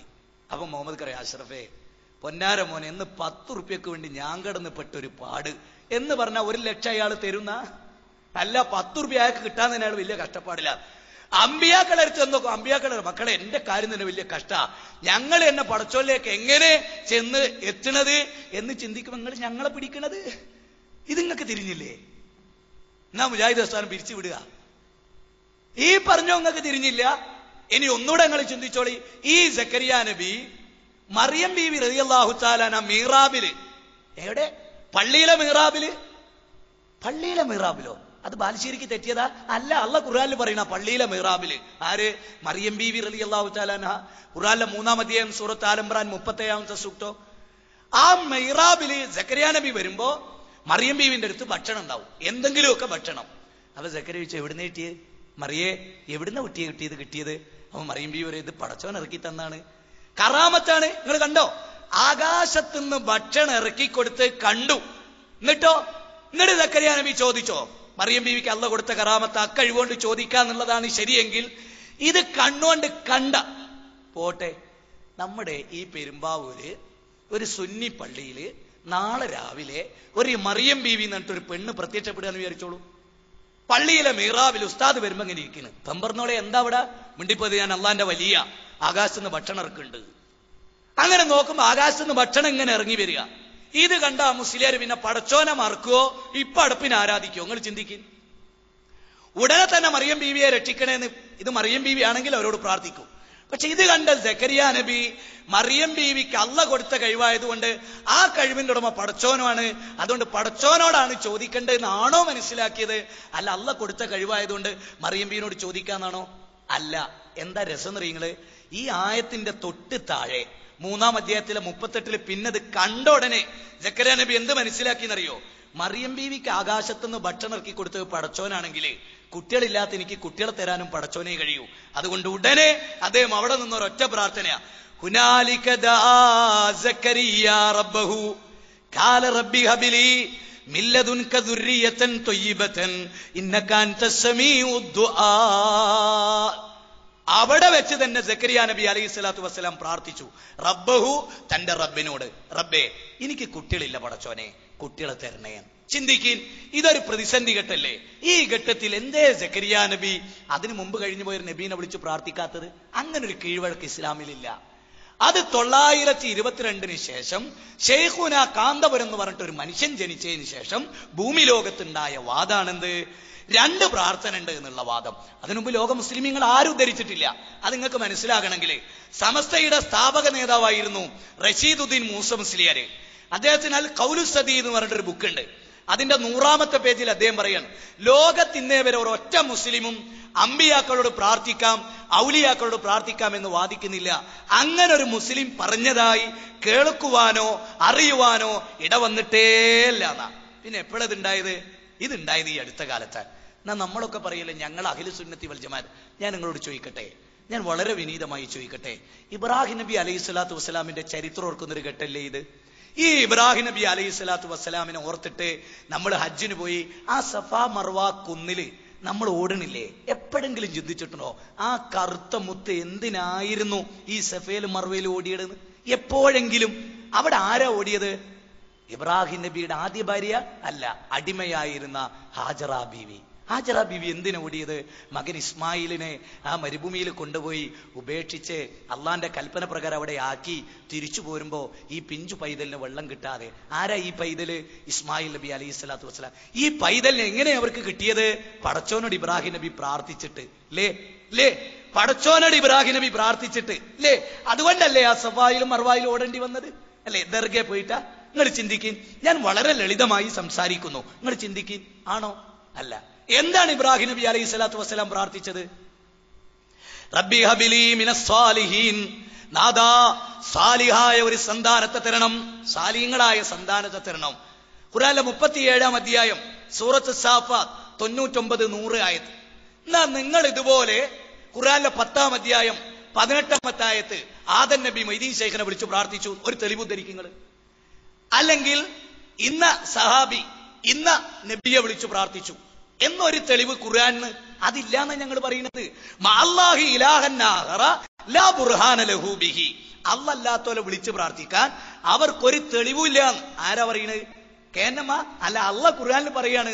ഹേയ്, അള്ളാഹ് ഖുർആനിൽ പറയാ അല്ലാത്തോലെ വിളിച്ചു പ്രാർത്ഥിക്കാൻ അവർക്ക് തെളിവില്ല. ഇത് ഖുർആൻ ഓതിയിട്ടുള്ള ഒരാൾക്ക് അപ്പൊ നിങ്ങൾക്ക് തോന്നുന്നത് എവിടെയുള്ളത്? ഖുർആനിലെ 23-ാം അധ്യായം സൂറത്ത് മുഅ്മിനൂൻ 117-ാമത്തെ ആയത്താ. അതിൽ അള്ളാഹ് പറയണം അല്ലാത്തോലെ വിളിച്ചു പ്രാർത്ഥിക്കാൻ വാദിക്കുന്ന ആളുകൾക്ക് തെളിവില്ല. അപ്പൊ നിങ്ങൾ ചോദിക്കും, ഞങ്ങളെ സക്കാഫിമാർ ഉദ്ധരിക്കുന്ന തെളിവോ? അത് തോട്ടിക്കിടാൻ പറ്റിയ കൊട്ടപ്പാള തെളിവാണ്. മനസ്സിലായോ? അത് ദീനിന് തെളിവല്ല. ദീനിന് തെളിവ് ആയത്തും ഹദീസുമാണ്. അങ്ങനെ വല്ല ഹദീസും ഉണ്ടോ? ഞാൻ ഇന്ന് ഒരു സുന്നി വിഭാഗമായിട്ട് ഒരു ചർച്ചക്ക് പോയപ്പോ സുന്നി പ്രസ് എന്ന് ഞാനൊരു പുസ്തകം വാങ്ങി. ആ പുസ്തകം എന്തറിയോ? പിന്നെ ഊരകം, ഒരു അദ്ദേഹത്തിന്റെ പേര് ഞാൻ പെട്ടെന്ന് പറഞ്ഞു, ഇന്ന് കിട്ടിയ പുസ്തകമാണ്. അതിൽ പറയുന്നത് പ്രാർത്ഥന ഖുർആനിലും സുന്നത്തിലുമാണ്. ഞാനത് ആദ്യം മുതൽ അവസാനം വരെ മറച്ചു നോക്കി. എല്ലാ പ്രാർത്ഥനയും ഖുർആനിലും സുന്നത്തിലുള്ള, ഒരൊറ്റ ശിർക്കിന്റെ പ്രാർത്ഥന അതിലില്ല. എന്തേ അങ്ങനെ? അള്ളാന്റെ ഖുർആനിലും റസൂലിന്റെ സുന്നത്തിലും ഇതല്ലാത്ത പ്രാർത്ഥന ഉണ്ടോ? ഇപ്പൊ നമുക്കറിയാം, ബാത്റൂമിൽ കയറുമ്പോൾ പ്രാർത്ഥനയാണ്, പള്ളി കയറുമ്പോൾ പ്രാർത്ഥന, ഇതൊക്കെ ഇബാദത്തായ പ്രാർത്ഥനയാണ്. എന്നാ നബി സല്ലല്ലാഹു അലൈഹി വസല്ലം ജീവിതത്തിൽ എപ്പോഴെങ്കിലും എന്നാ സഹാബത്തെ ഇതൊക്കെ ഇബാദത്തായ പ്രാർത്ഥനയാണ്, ഇബാദത്തല്ലാത്ത പ്രാർത്ഥന ഉണ്ട് എന്ന് നബി സല്ലല്ലാഹു അലൈഹി വസല്ലം പഠിപ്പിച്ചിട്ടുണ്ടോ? ഇല്ല, ഇല്ല. ഇനി നമ്മൾ ചിന്തിക്കേണ്ടത്, മരിച്ചോര് കേൾക്കുവോ? മരിച്ചോര് കേൾക്കുവോ? മരിച്ചോര് കേൾക്കുമെങ്കിൽ അവരിൽ ഏറ്റവും ഉന്നതനാരാ? മുഹമ്മദ് നബി സല്ലല്ലാഹു അലൈഹി വസല്ലമയല്ലേ? അല്ലേ? അല്ലേ? അല്ലേ? അതെ, അങ്ങനെയാണ് ഞങ്ങളുടെ വിശ്വാസം. അല്ലേ? ആ നബി സല്ലല്ലാഹു അലൈഹി വസല്ലം മരിച്ചു, അല്ലേ? എല്ലാവർക്കും അറിയാലോ. നബി മരിച്ചിട്ട് അവിടെ 2 വാദം ഉണ്ടായി. നിങ്ങൾ ലളിതമായി ചിന്തിക്കണം, 2 വാദം. ഒന്ന്, നബി സല്ലല്ലാഹു അലൈഹി വസല്ലം മരിച്ചിട്ടില്ല. അതാരാ ഉന്നയിച്ചത്? ചെറിയ ആളാ ഉന്നയിച്ചത്? അല്ല, പിന്നെ ഉമർ ഇബ്നു ഖത്താബ് റളിയല്ലാഹു അൻഹു, അല്ലേ? ഉമർ ഇബ്നു ഖത്താബ് റളിയല്ലാഹു അൻഹു പറയാണ് നബി മരിച്ചിട്ടില്ല. അതിന് അദ്ദേഹം ആയത്ത് തെളിവ് ഉദ്ധരിച്ചു. എന്താ തെളിവ്? വആഖരീന മിൻഹും ലമ്മാ യൽഹഖു ബിഹിം വഹുവൽ അസീസുൽ ഹകീം. ആയത്തിന്റെ അർത്ഥം എന്താ? സൂറത്ത് ജുമഅ 62-ാം അധ്യായം 3-ാമത്തെ ആയത്ത്. ഇനി വരാനിരിക്കുന്ന ജനങ്ങളിലേക്കും ഈ നബിയെ നിയോഗിച്ചു പടച്ചോന്ന.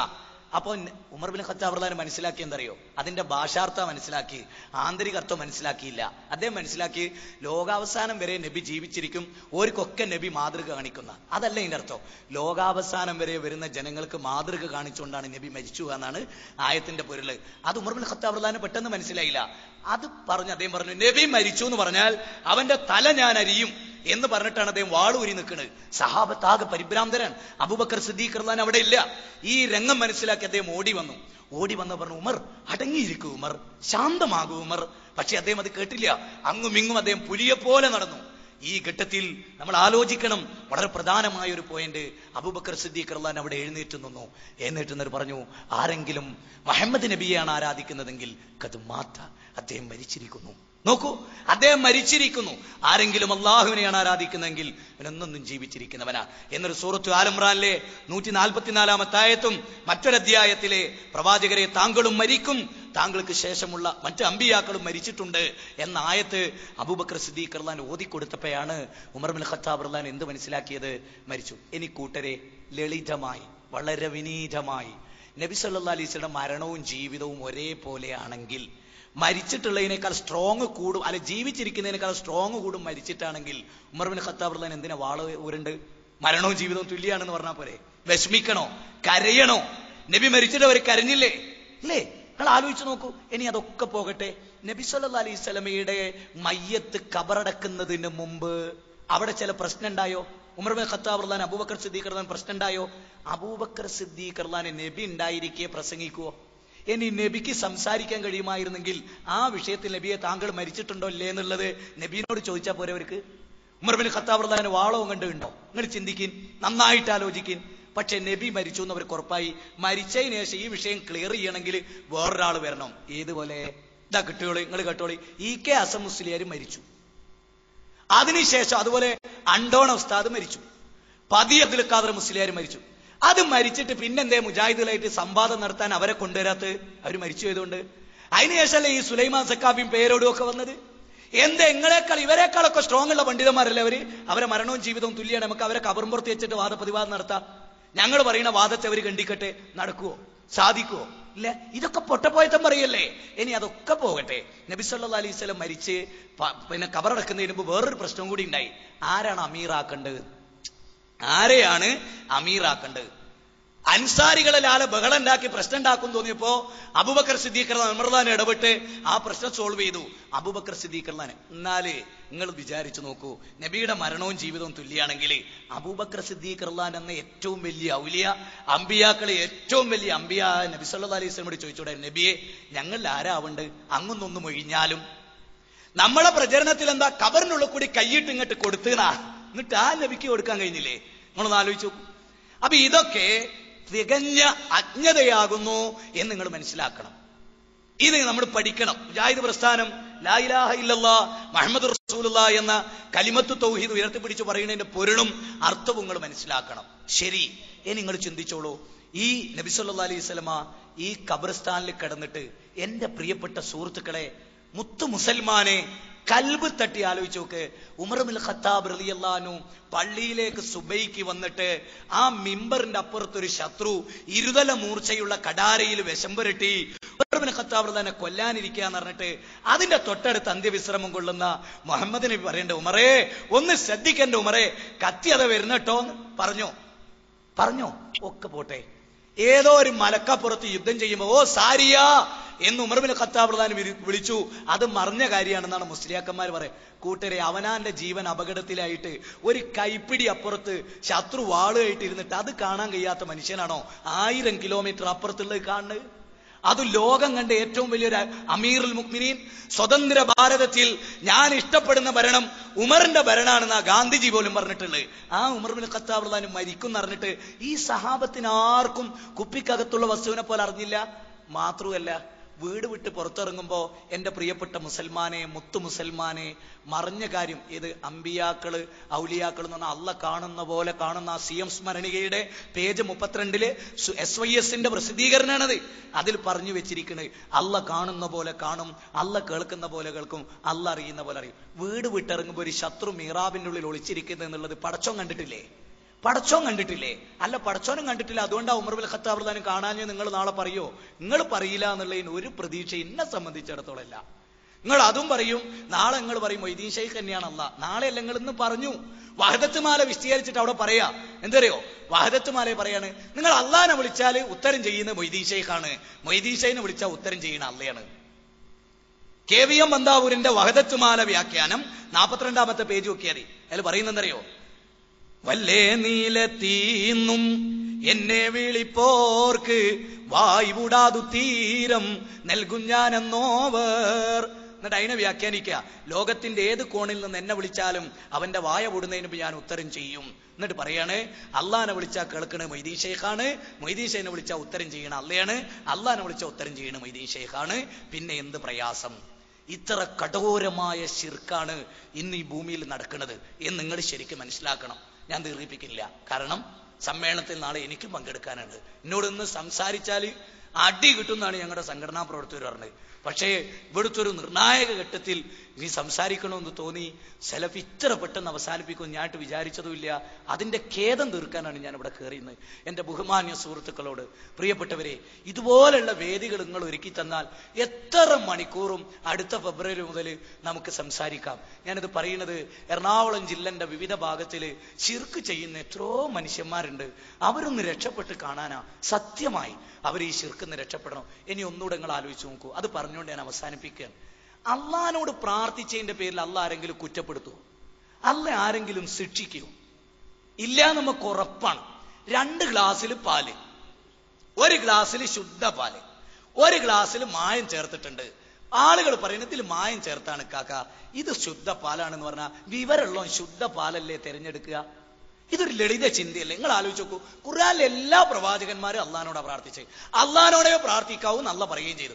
ഹദീസുകളിലൊക്കെ പടച്ചവനോട് പ്രാർത്ഥിച്ചു, എല്ലാ രംഗത്തും. പിന്നെ ഇതൊക്കെ ഉണ്ടായിരിക്കെ അത് വിട്ടിട്ട് സംശയമുള്ള ഒരു വിഷയത്തിൽ എന്തിനാ നമ്മൾ കടിച്ചു തൂങ്ങണത്? മാത്രമല്ല, നിങ്ങൾ ചിന്തിച്ചു നോക്ക്, അള്ളാഹുവിനോട് പ്രാർത്ഥിച്ചിട്ടില്ലെങ്കിൽ അള്ളാഹു നിങ്ങളെ പരിഗണിക്കൂലെന്ന് ഖുർആനിലുണ്ട്. പക്ഷെ അല്ലാത്തവരോട് പ്രാർത്ഥിച്ചില്ലെങ്കിൽ നിങ്ങൾ അള്ളാഹ് പരിഗണിക്കൂലെന്ന് ഖുർആനിലുണ്ടോ? നിങ്ങൾ ചിന്തിച്ചു നോക്കൂ. ഖുർആനിലെ 25ാം അധ്യായം സൂറത്ത് ഫുർഖാൻ 77ാമത്തെ ആയത്തിൽ ഖുൽ മാ യൗബുബിക്കും റബ്ബി ലൗലാ ദുആഉകും ഫഖദ് കദ്ദബ്തും ഫസൗഫ യകൂനു ലിസാമാ. ഖുർആൻ പറ, അള്ളാഹുവിനോട് നിങ്ങൾ പ്രാർത്ഥിച്ചിട്ടില്ലെങ്കിൽ അള്ളാഹു നിങ്ങളെ പരിഗണിക്കൂല. എന്നാ ഖുർആനിൽ എവിടെങ്കിലും ഉണ്ടോ മൊയ്തീൻ ഷെയ്ഖിനോട് നിങ്ങൾ പ്രാർത്ഥിച്ചിട്ടില്ലേ അള്ളാഹ് നിങ്ങളെ പരിഗണിക്കൂല? അങ്ങനെയാണ് മൊഹിദ്ദീൻ മാലയിൽ മുസ്തഫൽ ഫൈസി എഴുതിയിട്ടുള്ളത്. അയാൾ ഖുർആൻ വായിച്ചിട്ടില്ല നിങ്ങൾ മനസ്സിലാക്കണം, ഖുർആനെതിരാണ് നിങ്ങൾ മനസ്സിലാക്കണം. അവസാനിപ്പിക്കുമ്പോ ഒന്ന് ഞാൻ പറയട്ടെ, ഖുർആൻ പഠിക്കുക. വഖാല റസൂൽ യാ റബ്ബി ഇന്ന ഖൗമി ഇത്തഖദു ഹാദൽ ഖുർആന മഹ്ജൂറാ. നാദാ, എന്റെ ജനവിഭാഗം ഈ ഖുർആനിനെ അഗണ്യ കോടിയിൽ തള്ളിക്കളഞ്ഞു തമ്പുരാനെ. അതുകൊണ്ട് പടച്ചവനെ, ഈ ഖുർആനിനെ അവർ തള്ളിക്കളഞ്ഞത് കൊണ്ടാണ് ഇവർക്ക് ഈ ഗതികേട് സംഭവിച്ചത് എന്ന് റസൂൽ സല്ലല്ലാഹു അലൈഹി വസല്ലം പരലോകത്ത് പരാതി പറയും. ഇന്ന് ഖുർആനിന്റെ 25ാം അധ്യായം സൂറത്ത് ഫുർഖാനിൽ പടച്ച തമ്പുരാൻ 30ാമത്തെ ആയത്തിലൂടെ പറയുന്നു, ഖൈറുക്കും മൻ തഅല്ലമൽ ഖുർആന വഅല്ലമഹു. ഖുർആൻ പഠിക്കുകയും അത് പഠിപ്പിക്കുകയും ചെയ്തവനേക്കാൾ ഉത്തമനായ ആരുണ്ട്? ഇത് റസൂലുള്ള പറഞ്ഞാണ്. അതുകൊണ്ട് ഖുർആൻ പഠിക്കുക, ഖുർആൻ അനുസരിച്ച് ജീവിക്കുക. മൊയ്തീമാലയും പിന്നെ അതുപോലെ വഹദത്തുമാലയും അതുപോലെ ഈ മാലകളൊക്കെ പിന്നീട് ഉണ്ടായതാണ്. ഏതോ തമിഴ്നാട്ടുകാർ കെട്ടിണ്ടാക്കിയ. നമുക്ക് ഉറപ്പുള്ള, നമ്മൾ പറയുന്നത് എന്താ, ഖൈറുൽ കലാമി കലാമുല്ലാഹ്, കലാമുകളിൽ വെച്ച് ഏറ്റവും നല്ല കലാം അല്ലാന്റെ ആണ്, സുന്നത്തിൽ വെച്ച് ഏറ്റവും നല്ല സുന്നത്ത് നബീന്റെ ആണെന്ന് എല്ലാ സുന്നി മുജാഹിദും പറയണല്ലേ. അത് വിട്ടിട്ട് ആരോ പറഞ്ഞ കാര്യത്തെ, ഞാനിവിടെ സെലഫി സൂചിപ്പിച്ച ഒരു വാചകത്തെ നിങ്ങൾക്ക് ക്ലിയർ ആയോ എന്നറിയില്ല, ഞാൻ അതിനെ അണ്ടർലൈൻ ചെയ്യാണ്. വമാ യൻതിഖു അനിൽ ഹവാ ഇൻ ഹുവ ഇല്ലാ വഹ്യു യൂഹാ. നബി സല്ലല്ലാഹു അലൈഹി വസല്ലം എന്ത് പഠിപ്പിച്ചാലും അത് വഹിയാണ്. നബി സ്വന്തം ഇഷ്ടപ്രകാരം പറയില്ല. നേരെ മറിച്ച് ഒരു മുജാഹിദ് സുന്നിനെ തോൽപ്പിക്കാൻ പിശാചിന് അടിമപ്പെട്ട് ചിലപ്പല്ലാത്ത പറയാ, സുന്നിയും പറയാ, എല്ലാരും പറയാ. റസൂലിന് അങ്ങനത്തെ ഒരു ആവശ്യമില്ലല്ലോ. ആ റസൂൽ പറയാണ്, വമാ ആതാകും റസൂലു ഫഖുദൂഹു വമാ നഹാകും അൻഹു ഫൻതഹു. ഞാൻ നിങ്ങൾക്ക് കൊണ്ടുവന്ന് നിങ്ങൾ സ്വീകരിക്ക്, ഞാൻ നിങ്ങൾക്ക് വിട്ടുകളഞ്ഞ് നിങ്ങൾ വിട്ടുകളാ. വത്തഖുല്ലാഹ്, നിങ്ങൾ അല്ലാഹനെ സൂക്ഷിക്ക്. ഇന്നല്ലാഹ ശദീദുൽ ഇഖാബ് വഅലമു, അറിയണം അന്നല്ലാഹ ശദീദുൽ ഇഖാബ്, പടച്ചോനെ അതികഠിനായിട്ട് ശിക്ഷിക്കുന്നവനാണ് എന്ന് നിങ്ങൾ കരുതിയിരിക്കണം. അങ്ങനെ അള്ളയും റസൂലും പറയുമ്പോൾ നമ്മൾ അതൊന്നും മുഖവിലേക്ക് എടുക്കണ്ടേ? ഇത് നമുക്ക് ചോദിച്ചൂടെ, ഉസ്താദ് ഒരു കാര്യം, ഉസ്താദെ ഇത് ഖുർആനിലുള്ളതാണോ, ഉസ്താദെ ഇത് ഹദീസിലുള്ളതാണോ, ഇത് മദ്ഹബ് സ്വീകരിച്ചാൽ ഇത് ഉള്ളത് തന്നെയാണോ എന്ന് നിങ്ങൾക്കത് പരിശോധിക്കാൻ ഒന്ന് പറഞ്ഞ് ഞാൻ അവസാനിപ്പിക്കട്ടെ. പടച്ചോ നമ്മൾ അനുഗ്രഹിക്കുകയും ചെയ്യട്ടെ. ഫത്ഹുൽ മുഈൻ ഉണ്ടല്ലോ, ഈ ഫത്ഹുൽ മുഈൻ ആരതാണ്? സുന്നികളതല്ലേ. ഈ ഫത്ഹുൽ മുഈൻ എഴുതിയത് ആരാണ്? നിങ്ങൾക്കറിയാലോ, സൈനുദ്ദീൻ മഖ്ദൂമി തങ്ങളാണ്. അതിലെ 3 കാര്യം മാത്രം നിങ്ങൾക്ക് വായിക്കാൻ വേണ്ടി ഞാൻ ഓർമ്മപ്പെടുത്താം. നമസ്കാരം ബാത്തിലാകുന്ന കാര്യങ്ങൾ എന്ന് പറഞ്ഞിട്ട് അതിലൊരു ടൈറ്റിൽ ഉണ്ട്. ഇപ്പൊ തന്നെ എടുത്തു നോക്കി നിങ്ങൾക്ക് കാണാം. അതിൽ കാണാം, നെഞ്ചത്തുനിന്ന് കൈ അനാവശ്യമായി എടുത്താൽ നമസ്കാരം ബാത്തിലാണ്. പള്ളമ്മ കെട്ടിയ കൈ എങ്ങനാ കൂട്ടരെ നെഞ്ചത്തുനിന്ന് എടുക്കുക? കൈമ കെട്ടിയ വാച്ച് എങ്ങനാ കൂട്ടരെ കാൽമെന്ന് കഴിക്കുക? ഇത് ഫത്ഹുൽ മുഈനിൽ ഉള്ളതാണ്. നിങ്ങൾ ഇപ്പൊ പോയി എടുത്തു നോക്കിയാൽ നിങ്ങൾക്ക് കാണാം, നെഞ്ചത്തുനിന്ന് കൈ അനാവശ്യമായിട്ട് എടുത്താൽ നിസ്കാരം ബാത്തിലാവും. ഇനി നിങ്ങൾ ചിന്തിച്ചു നോക്കി, സൈനുദ്ദീൻ മഖ്ദൂമി തങ്ങൾക്ക് കിതാബ് തിരിയൂലേ? പള്ളമ്മല കൈകെട്ടുണ്ട് എന്ന് ഹദീസിൽ ഉണ്ടായിട്ട് മുജാഹിദക്ക് വേണ്ടി നെഞ്ചത്ത് കെട്ടാന്ന ഫത്ഹുൽ മുഈനിൽ എഴുതിയത്. 1. രണ്ടാമത്തത്, വെള്ളിയാഴ്ച 2 ബാങ്കിനെ പറ്റി അതിൽ നിങ്ങൾ വായിച്ചു നോക്ക്. 1 ബാങ്കാണ് സുന്നത്ത്, 2 ബാങ്ക് ഏതൊരു കാരണം കൊണ്ടാണോ ഉണ്ടായത്, ആ കാരണമില്ലാതായാൽ 1 ബാങ്കാണ് സുന്നത്ത്.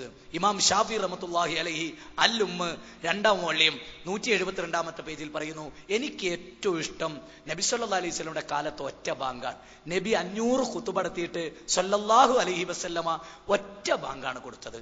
അബൂബക്കർ സിദ്ദീഖ് റളിയല്ലാഹു 2 കൊല്ലവും 3 മാസവും 10 ദിവസവും വെള്ളിയാഴ്ച ബാങ്ക് കൊടുത്തിട്ട് ഒറ്റ ബാങ്കാണ് കൊടുത്തത്. ഉമർ ഇബ്നുൽ ഖത്താബ് റളിയല്ലാഹു 10 കൊല്ലം ഖിലാഫത്ത് ഏറ്റെടുത്തിട്ട് ഒറ്റ ബാങ്കാണ് കൊടുത്തത്. ഉസ്മാൻ റളിയല്ലാഹു ഖിലാഫത്ത് ഏറ്റെടുത്ത് 12 കൊല്ലം ഭരണം നടത്തിയിട്ട് പള്ളിയിൽ ഒറ്റ ബാങ്കാ കൊടുത്ത്. പിന്നെ 2ാം ബാങ്ക് എവിടെയാ കൊടുത്തത്? ഒരു പാറക്കല്ലിൽ നിന്നിട്ടാണ്. അത് ജനങ്ങളെ വിവരം അറിയിക്കാനാണ്, ക്ലോക്കും ടൈം പീസും ഇല്ലാത്ത കാലത്ത്. അത് ഇമാം ഷാഫി റഹ്മത്തുള്ളാഹി അലൈഹി പറയുന്നു, അത് ഫത്ഹുൽ മുഈൻ പറയുന്നു, വ്യക്തമായിട്ട് രേഖപ്പെടുത്തുന്നു എന്ന് നിങ്ങൾ മനസ്സിലാക്കണം. അതുപോലെ തന്നെ ഒളു എടുക്കുമ്പോൾ 2 കൈകളും ഇവിടെ വെച്ച് തല പൂർണ്ണമായി തടവലാണ് സുന്നത്ത് എന്ന് ഖണ്ഡിതമായി ഫത്ഹുൽ മുഈനിൽ പറയുന്നുണ്ട്. അത് മുജാഹിദുകൾ പറയുമ്പോൾ നിങ്ങൾക്ക് മുജാഹിദുകളുടെ വെറുപ്പ്. അതുപോലെ തന്നെ നമസ്കാരത്തിന് ഇമാമ സലാം വീട്ടിയാൽ ജനങ്ങൾക്ക് പ്രാർത്ഥന പഠിപ്പിക്കാൻ മാത്രമേ ഉറക്കച്ചെല്ലാവൂ. ജനങ്ങൾ പ്രാർത്ഥന പഠിപ്പിച്ചാൽ പിന്നെ ഉറക്കച്ചെല്ലൽ ഹറാമാണ് എന്ന് കൃത്യമായിട്ട് ഫത്ഹുൽ മുഈനിലുണ്ട്. ഫത്ഹുൽ മുഈൻ കേരള നദുവത്തുൽ മുജാഹിദിന്റെ ഗ്രന്ഥമല്ലല്ലോ. അതുകൊണ്ട് നിങ്ങൾ നന്നായിട്ട് ആലോചിക്കുക. ഇവിടെ സത്യത്തോടാണ് നമുക്ക് കൂറ്. നമുക്ക് മുജാഹിദ്, സുന്നി, ജമാഅത്ത്, ഖാദിയാനിച്ച് അങ്ങനെയൊന്നുമില്ല. മുജാഹിദ് ആകാതെ ഒരാൾക്ക് മുസ്ലിം ആകാൻ കഴിയില്ല. എങ്ങനെ മുജാഹിദ് ആവാതെ? മുജാഹിദ് എന്ന് ഖുർആൻ പരിചയപ്പെടുത്തിയിട്ടുണ്ട്. ഫളലല്ലാഹുൽ മുജാഹിദീന അലൽ ഖായിദീന അജ്റൻ അലീമ, ഫളലല്ലാഹുൽ മുജാഹിദീന അലൽ ഖായിദീന ദർജ എന്നൊക്കെ സൂറത്ത് നിസായിലെ 4-ാം അധ്യായം 95. അങ്ങ് കേൾക്കണോ? സുന്നി ജമാഅത്ത് എന്നൊന്നും ഖുർആനിലില്ല. ഖുർആനിൽ ആകെ ഉള്ളത് മുജാഹിദുകളെന്നേ ഉള്ളൂ. മുജാഹിദുകൾ എന്ന് മാത്രമാണുള്ളത്. ഇസ്ലാഹി പ്രസ്ഥാനക്കാർ, സെലഫികൾ, ഈ 3 പേരും ഖുർആനിലുണ്ട്. നിങ്ങൾക്ക് തെളിവ് വേണമെങ്കിൽ 9-ാം അധ്യായം സൂറത്ത് തൗബ 100-ാമത്തെ ആയത്ത്, അതുപോലെ തന്നെ 11-ാം അധ്യായം സൂറത്ത് ഹൂദ് 88-ാമത്തെ അധ്യായം. ഇന്നുരീദു ഇല്ലൽ ഇസ്ലാഹ, ഞാൻ ഇസ്ലാഹാണ് ഉദ്ദേശിക്കുന്നത് എന്ന് ശുഐബ് നബി പറഞ്ഞായി. അതുപോലെ മുജാഹിദ് എന്നും ഖുർആനിൽ വളരെ കൃത്യമായിട്ടുണ്ട്. അല്ലാതെ പിന്നെ സുന്നി എന്നൊന്നും പറഞ്ഞിട്ട് ഖുർആനിലില്ല. പിന്നെ സുന്നി എന്ന് പറഞ്ഞാൽ സുന്നത്ത് എടുക്കുന്നു എന്നാണ്. അത് ഞങ്ങളാണ്. ഞങ്ങളെ സെന്ററിന് സുന്നി സെന്ററിന് ഞങ്ങൾ ഇടാത്തത് ബിദ്അത്ത് ചെയ്തുകൊണ്ട് സുന്നികൾ സുന്നി സെന്റർ നിട്ടോണ്ടാ. അല്ലെ ഞങ്ങളെ സെന്ററിന് സുന്നി സെന്റർ നിടും. കാരണം അതിനുള്ള അവകാശം ഞങ്ങൾക്കാണ്. പൂർണ്ണ സുന്നത്ത് എടുക്കണേ ഞങ്ങളാണ്. അതുകൊണ്ട് നിങ്ങൾ പഠിക്കണം എന്നാണ് എനിക്ക് പറയാനുള്ളത്. നിങ്ങൾ ഈ സമ്മേളനത്തിൽ നാളെ വരിക. രാവിലെ മുതൽ നിങ്ങൾക്ക് ഹുസൈൻ സെൽഫിന്റെ പലർക്കും ദുഃഖം ഉണ്ടാവും. അദ്ദേഹം പെട്ടെന്ന് നിർത്തിയുകൊണ്ട് നാളെ അദ്ദേഹത്തിന് 2 പ്രസംഗം സമ്മേളന വേദിയിലുണ്ട്. ഒന്ന് പഠന ക്ലാസ്സിലും മറ്റൊന്ന് പൊതുസമ്മേളനത്തിലും. അതുകൊണ്ട് ഇന്ന് റാഹത്തായി തീരാത്ത ആളുകൾക്ക് ആ സംതൃപ്തി ഇൻഷാ അല്ലാഹ് അവിടെ കിട്ടും. ഞാനത് പ്രത്യേകം പറയുന്നത് പലരുടെയും മുഖത്ത് നോക്കിയപ്പോൾ എനിക്കൊരു സങ്കടം തോന്നിയോണ്ടാണ് ഞാൻ ഓടിയിങ്ങോട്ട് വന്നോട്ടത്. ആ സങ്കടം തീർക്കാനാണ് നിങ്ങൾ മനസ്സിലാക്കുക. നാളെ നമുക്കത് പരിഹരിക്കാം. മാത്രമല്ല അദ്ദേഹം ഗൾഫ് രാജ്യത്ത് നിന്ന് വന്ന് ഉറങ്ങിയിട്ട് പോലും ഇല്ല. ആ ക്ഷീണവും തളർച്ചയും കൊണ്ടാണ് നിങ്ങൾ മനസ്സിലാക്കണം. അല്ലാതെ ഇത്ര വലിയൊരു സംവിധാനം ചെയ്തിട്ട് സെൽഫി എന്തുകൊണ്ട് പ്രസംഗിച്ചില്ല എന്ന് നാളെ ഒരു മുജാഹിദ് പ്രവർത്തനം പറയരുത്. അതിനു വേണ്ടിയാണ് ഞാനതൊന്ന് ക്ലിയർ ചെയ്യുന്നത്. ഒരിക്കലും പറയരുത്. സാഹചര്യം മനസ്സിലാക്കാതെ ഒരിക്കലും ഒരാളെ വിലയിരുത്തരുത്. അങ്ങനെ ആർക്കെങ്കിലും തോന്നിയിട്ടുണ്ടെങ്കിൽ സെലഫിനോടുള്ള ബഹുമാനവും സ്നേഹവും നിലനിർത്തി, ഹൃദയാന്തരാളത്തിലുള്ള ആ സ്നേഹം നിലനിർത്തി ഞാൻ പറയാണ്, അദ്ദേഹത്തിന്റെ അന്നത്തെ യാത്രയെ പറ്റി പൂർണ്ണമായിട്ട് എനിക്ക് അറിയാവുന്നത് കൊണ്ടും വന്നിട്ടും അദ്ദേഹത്തിന് ഇരിക്കാൻ കഴിഞ്ഞിട്ടില്ല എന്നുള്ളത് അറിയാവുന്നത് കൊണ്ടും ഞാൻ അദ്ദേഹത്തിന് വേണ്ടി നിങ്ങളോട് പറയാണ്. നാളെ അദ്ദേഹത്തിന് 2 പ്രസംഗങ്ങൾ ഉണ്ടാവും. പ്രതീക്ഷയോട് വന്നവർക്ക് അവർ കേൾക്കാം. എന്റെ പരുക്കൻ ശബ്ദത്തിന് കാത് നിങ്ങൾക്ക് ബുദ്ധിമുട്ടായിട്ടുണ്ടെങ്കിൽ ക്ഷമിക്കുക. അള്ളാന്റെ ദീനിനെ പറ്റി പഠിക്കുക. നാളെ ഈ സമ്മേളനത്തിൽ വരിക. വ്യത്യസ്ത വിഷയങ്ങൾ ഞങ്ങൾ ചർച്ച ചെയ്യുന്നുണ്ട്. എന്താണ് നിങ്ങൾക്ക് അവിടെ കേൾക്കാൻ കഴിയും? പരലോകത്ത് ഈ കാര്യങ്ങളെല്ലാം ഹാജരാക്കപ്പെടും. വൈന്നാലൈക്കും ലഹാഫിലീൻ, നിശ്ചയമായും ഒരു സൂക്ഷിപ്പുകാരുണ്ട്. കിറാമൻ കാത്തിബീൻ, മാന്യന്മാരായ എഴുത്തുകാർ. അവിടെ വലത് കൈയിൽ ഗ്രന്ഥം നൽകപ്പെടുന്ന സ്വാത്വികന്മാരിൽ സർവാധിനാഥൻ നമ്മെ എവരെയും ഉൾപ്പെടുത്തുമാറാവട്ടെ. നാളെ മഹ്ശറയിലെ എരിപൊരു കൊള്ളുന്ന വെയിലത്ത് അർശിന്റെ തണൽ നൽകി അല്ലാഹു നമ്മെ എവരെയും അനുഗ്രഹിക്കുമാറാവട്ടെ. സത്യത്തിന്റെ സൽപാന്താവിലൂടെ സഞ്ചരിച്ച് ജീവിച്ച് മരിച്ചു പോകാൻ അല്ലാഹു നമുക്ക് തൗഫീഖ് പ്രദാനം ചെയ്യുമാറാവട്ടെ. റബ്ബനാ ഹബ് ലനാ മിൻ അസ്വാജിനാ വദുർരിയാതിനാ ഖുർറത അഅ്യുനിൻ വജഅൽനാ ലിൽമുത്തഖീന ഇമാമാ. റബ്ബനാ ലാ തുസിഗ് ഖുലൂബനാ ബഅദ ഇദ് ഹദൈതനാ വഹബ് ലനാ മിൻ ലദുൻക റഹ്മ ഇന്നക അൻതൽ വഹ്ഹാബ്. അസ്സലാമു അലൈക്കും വറഹ്മത്തുള്ളാഹി വബറകാതുഹു.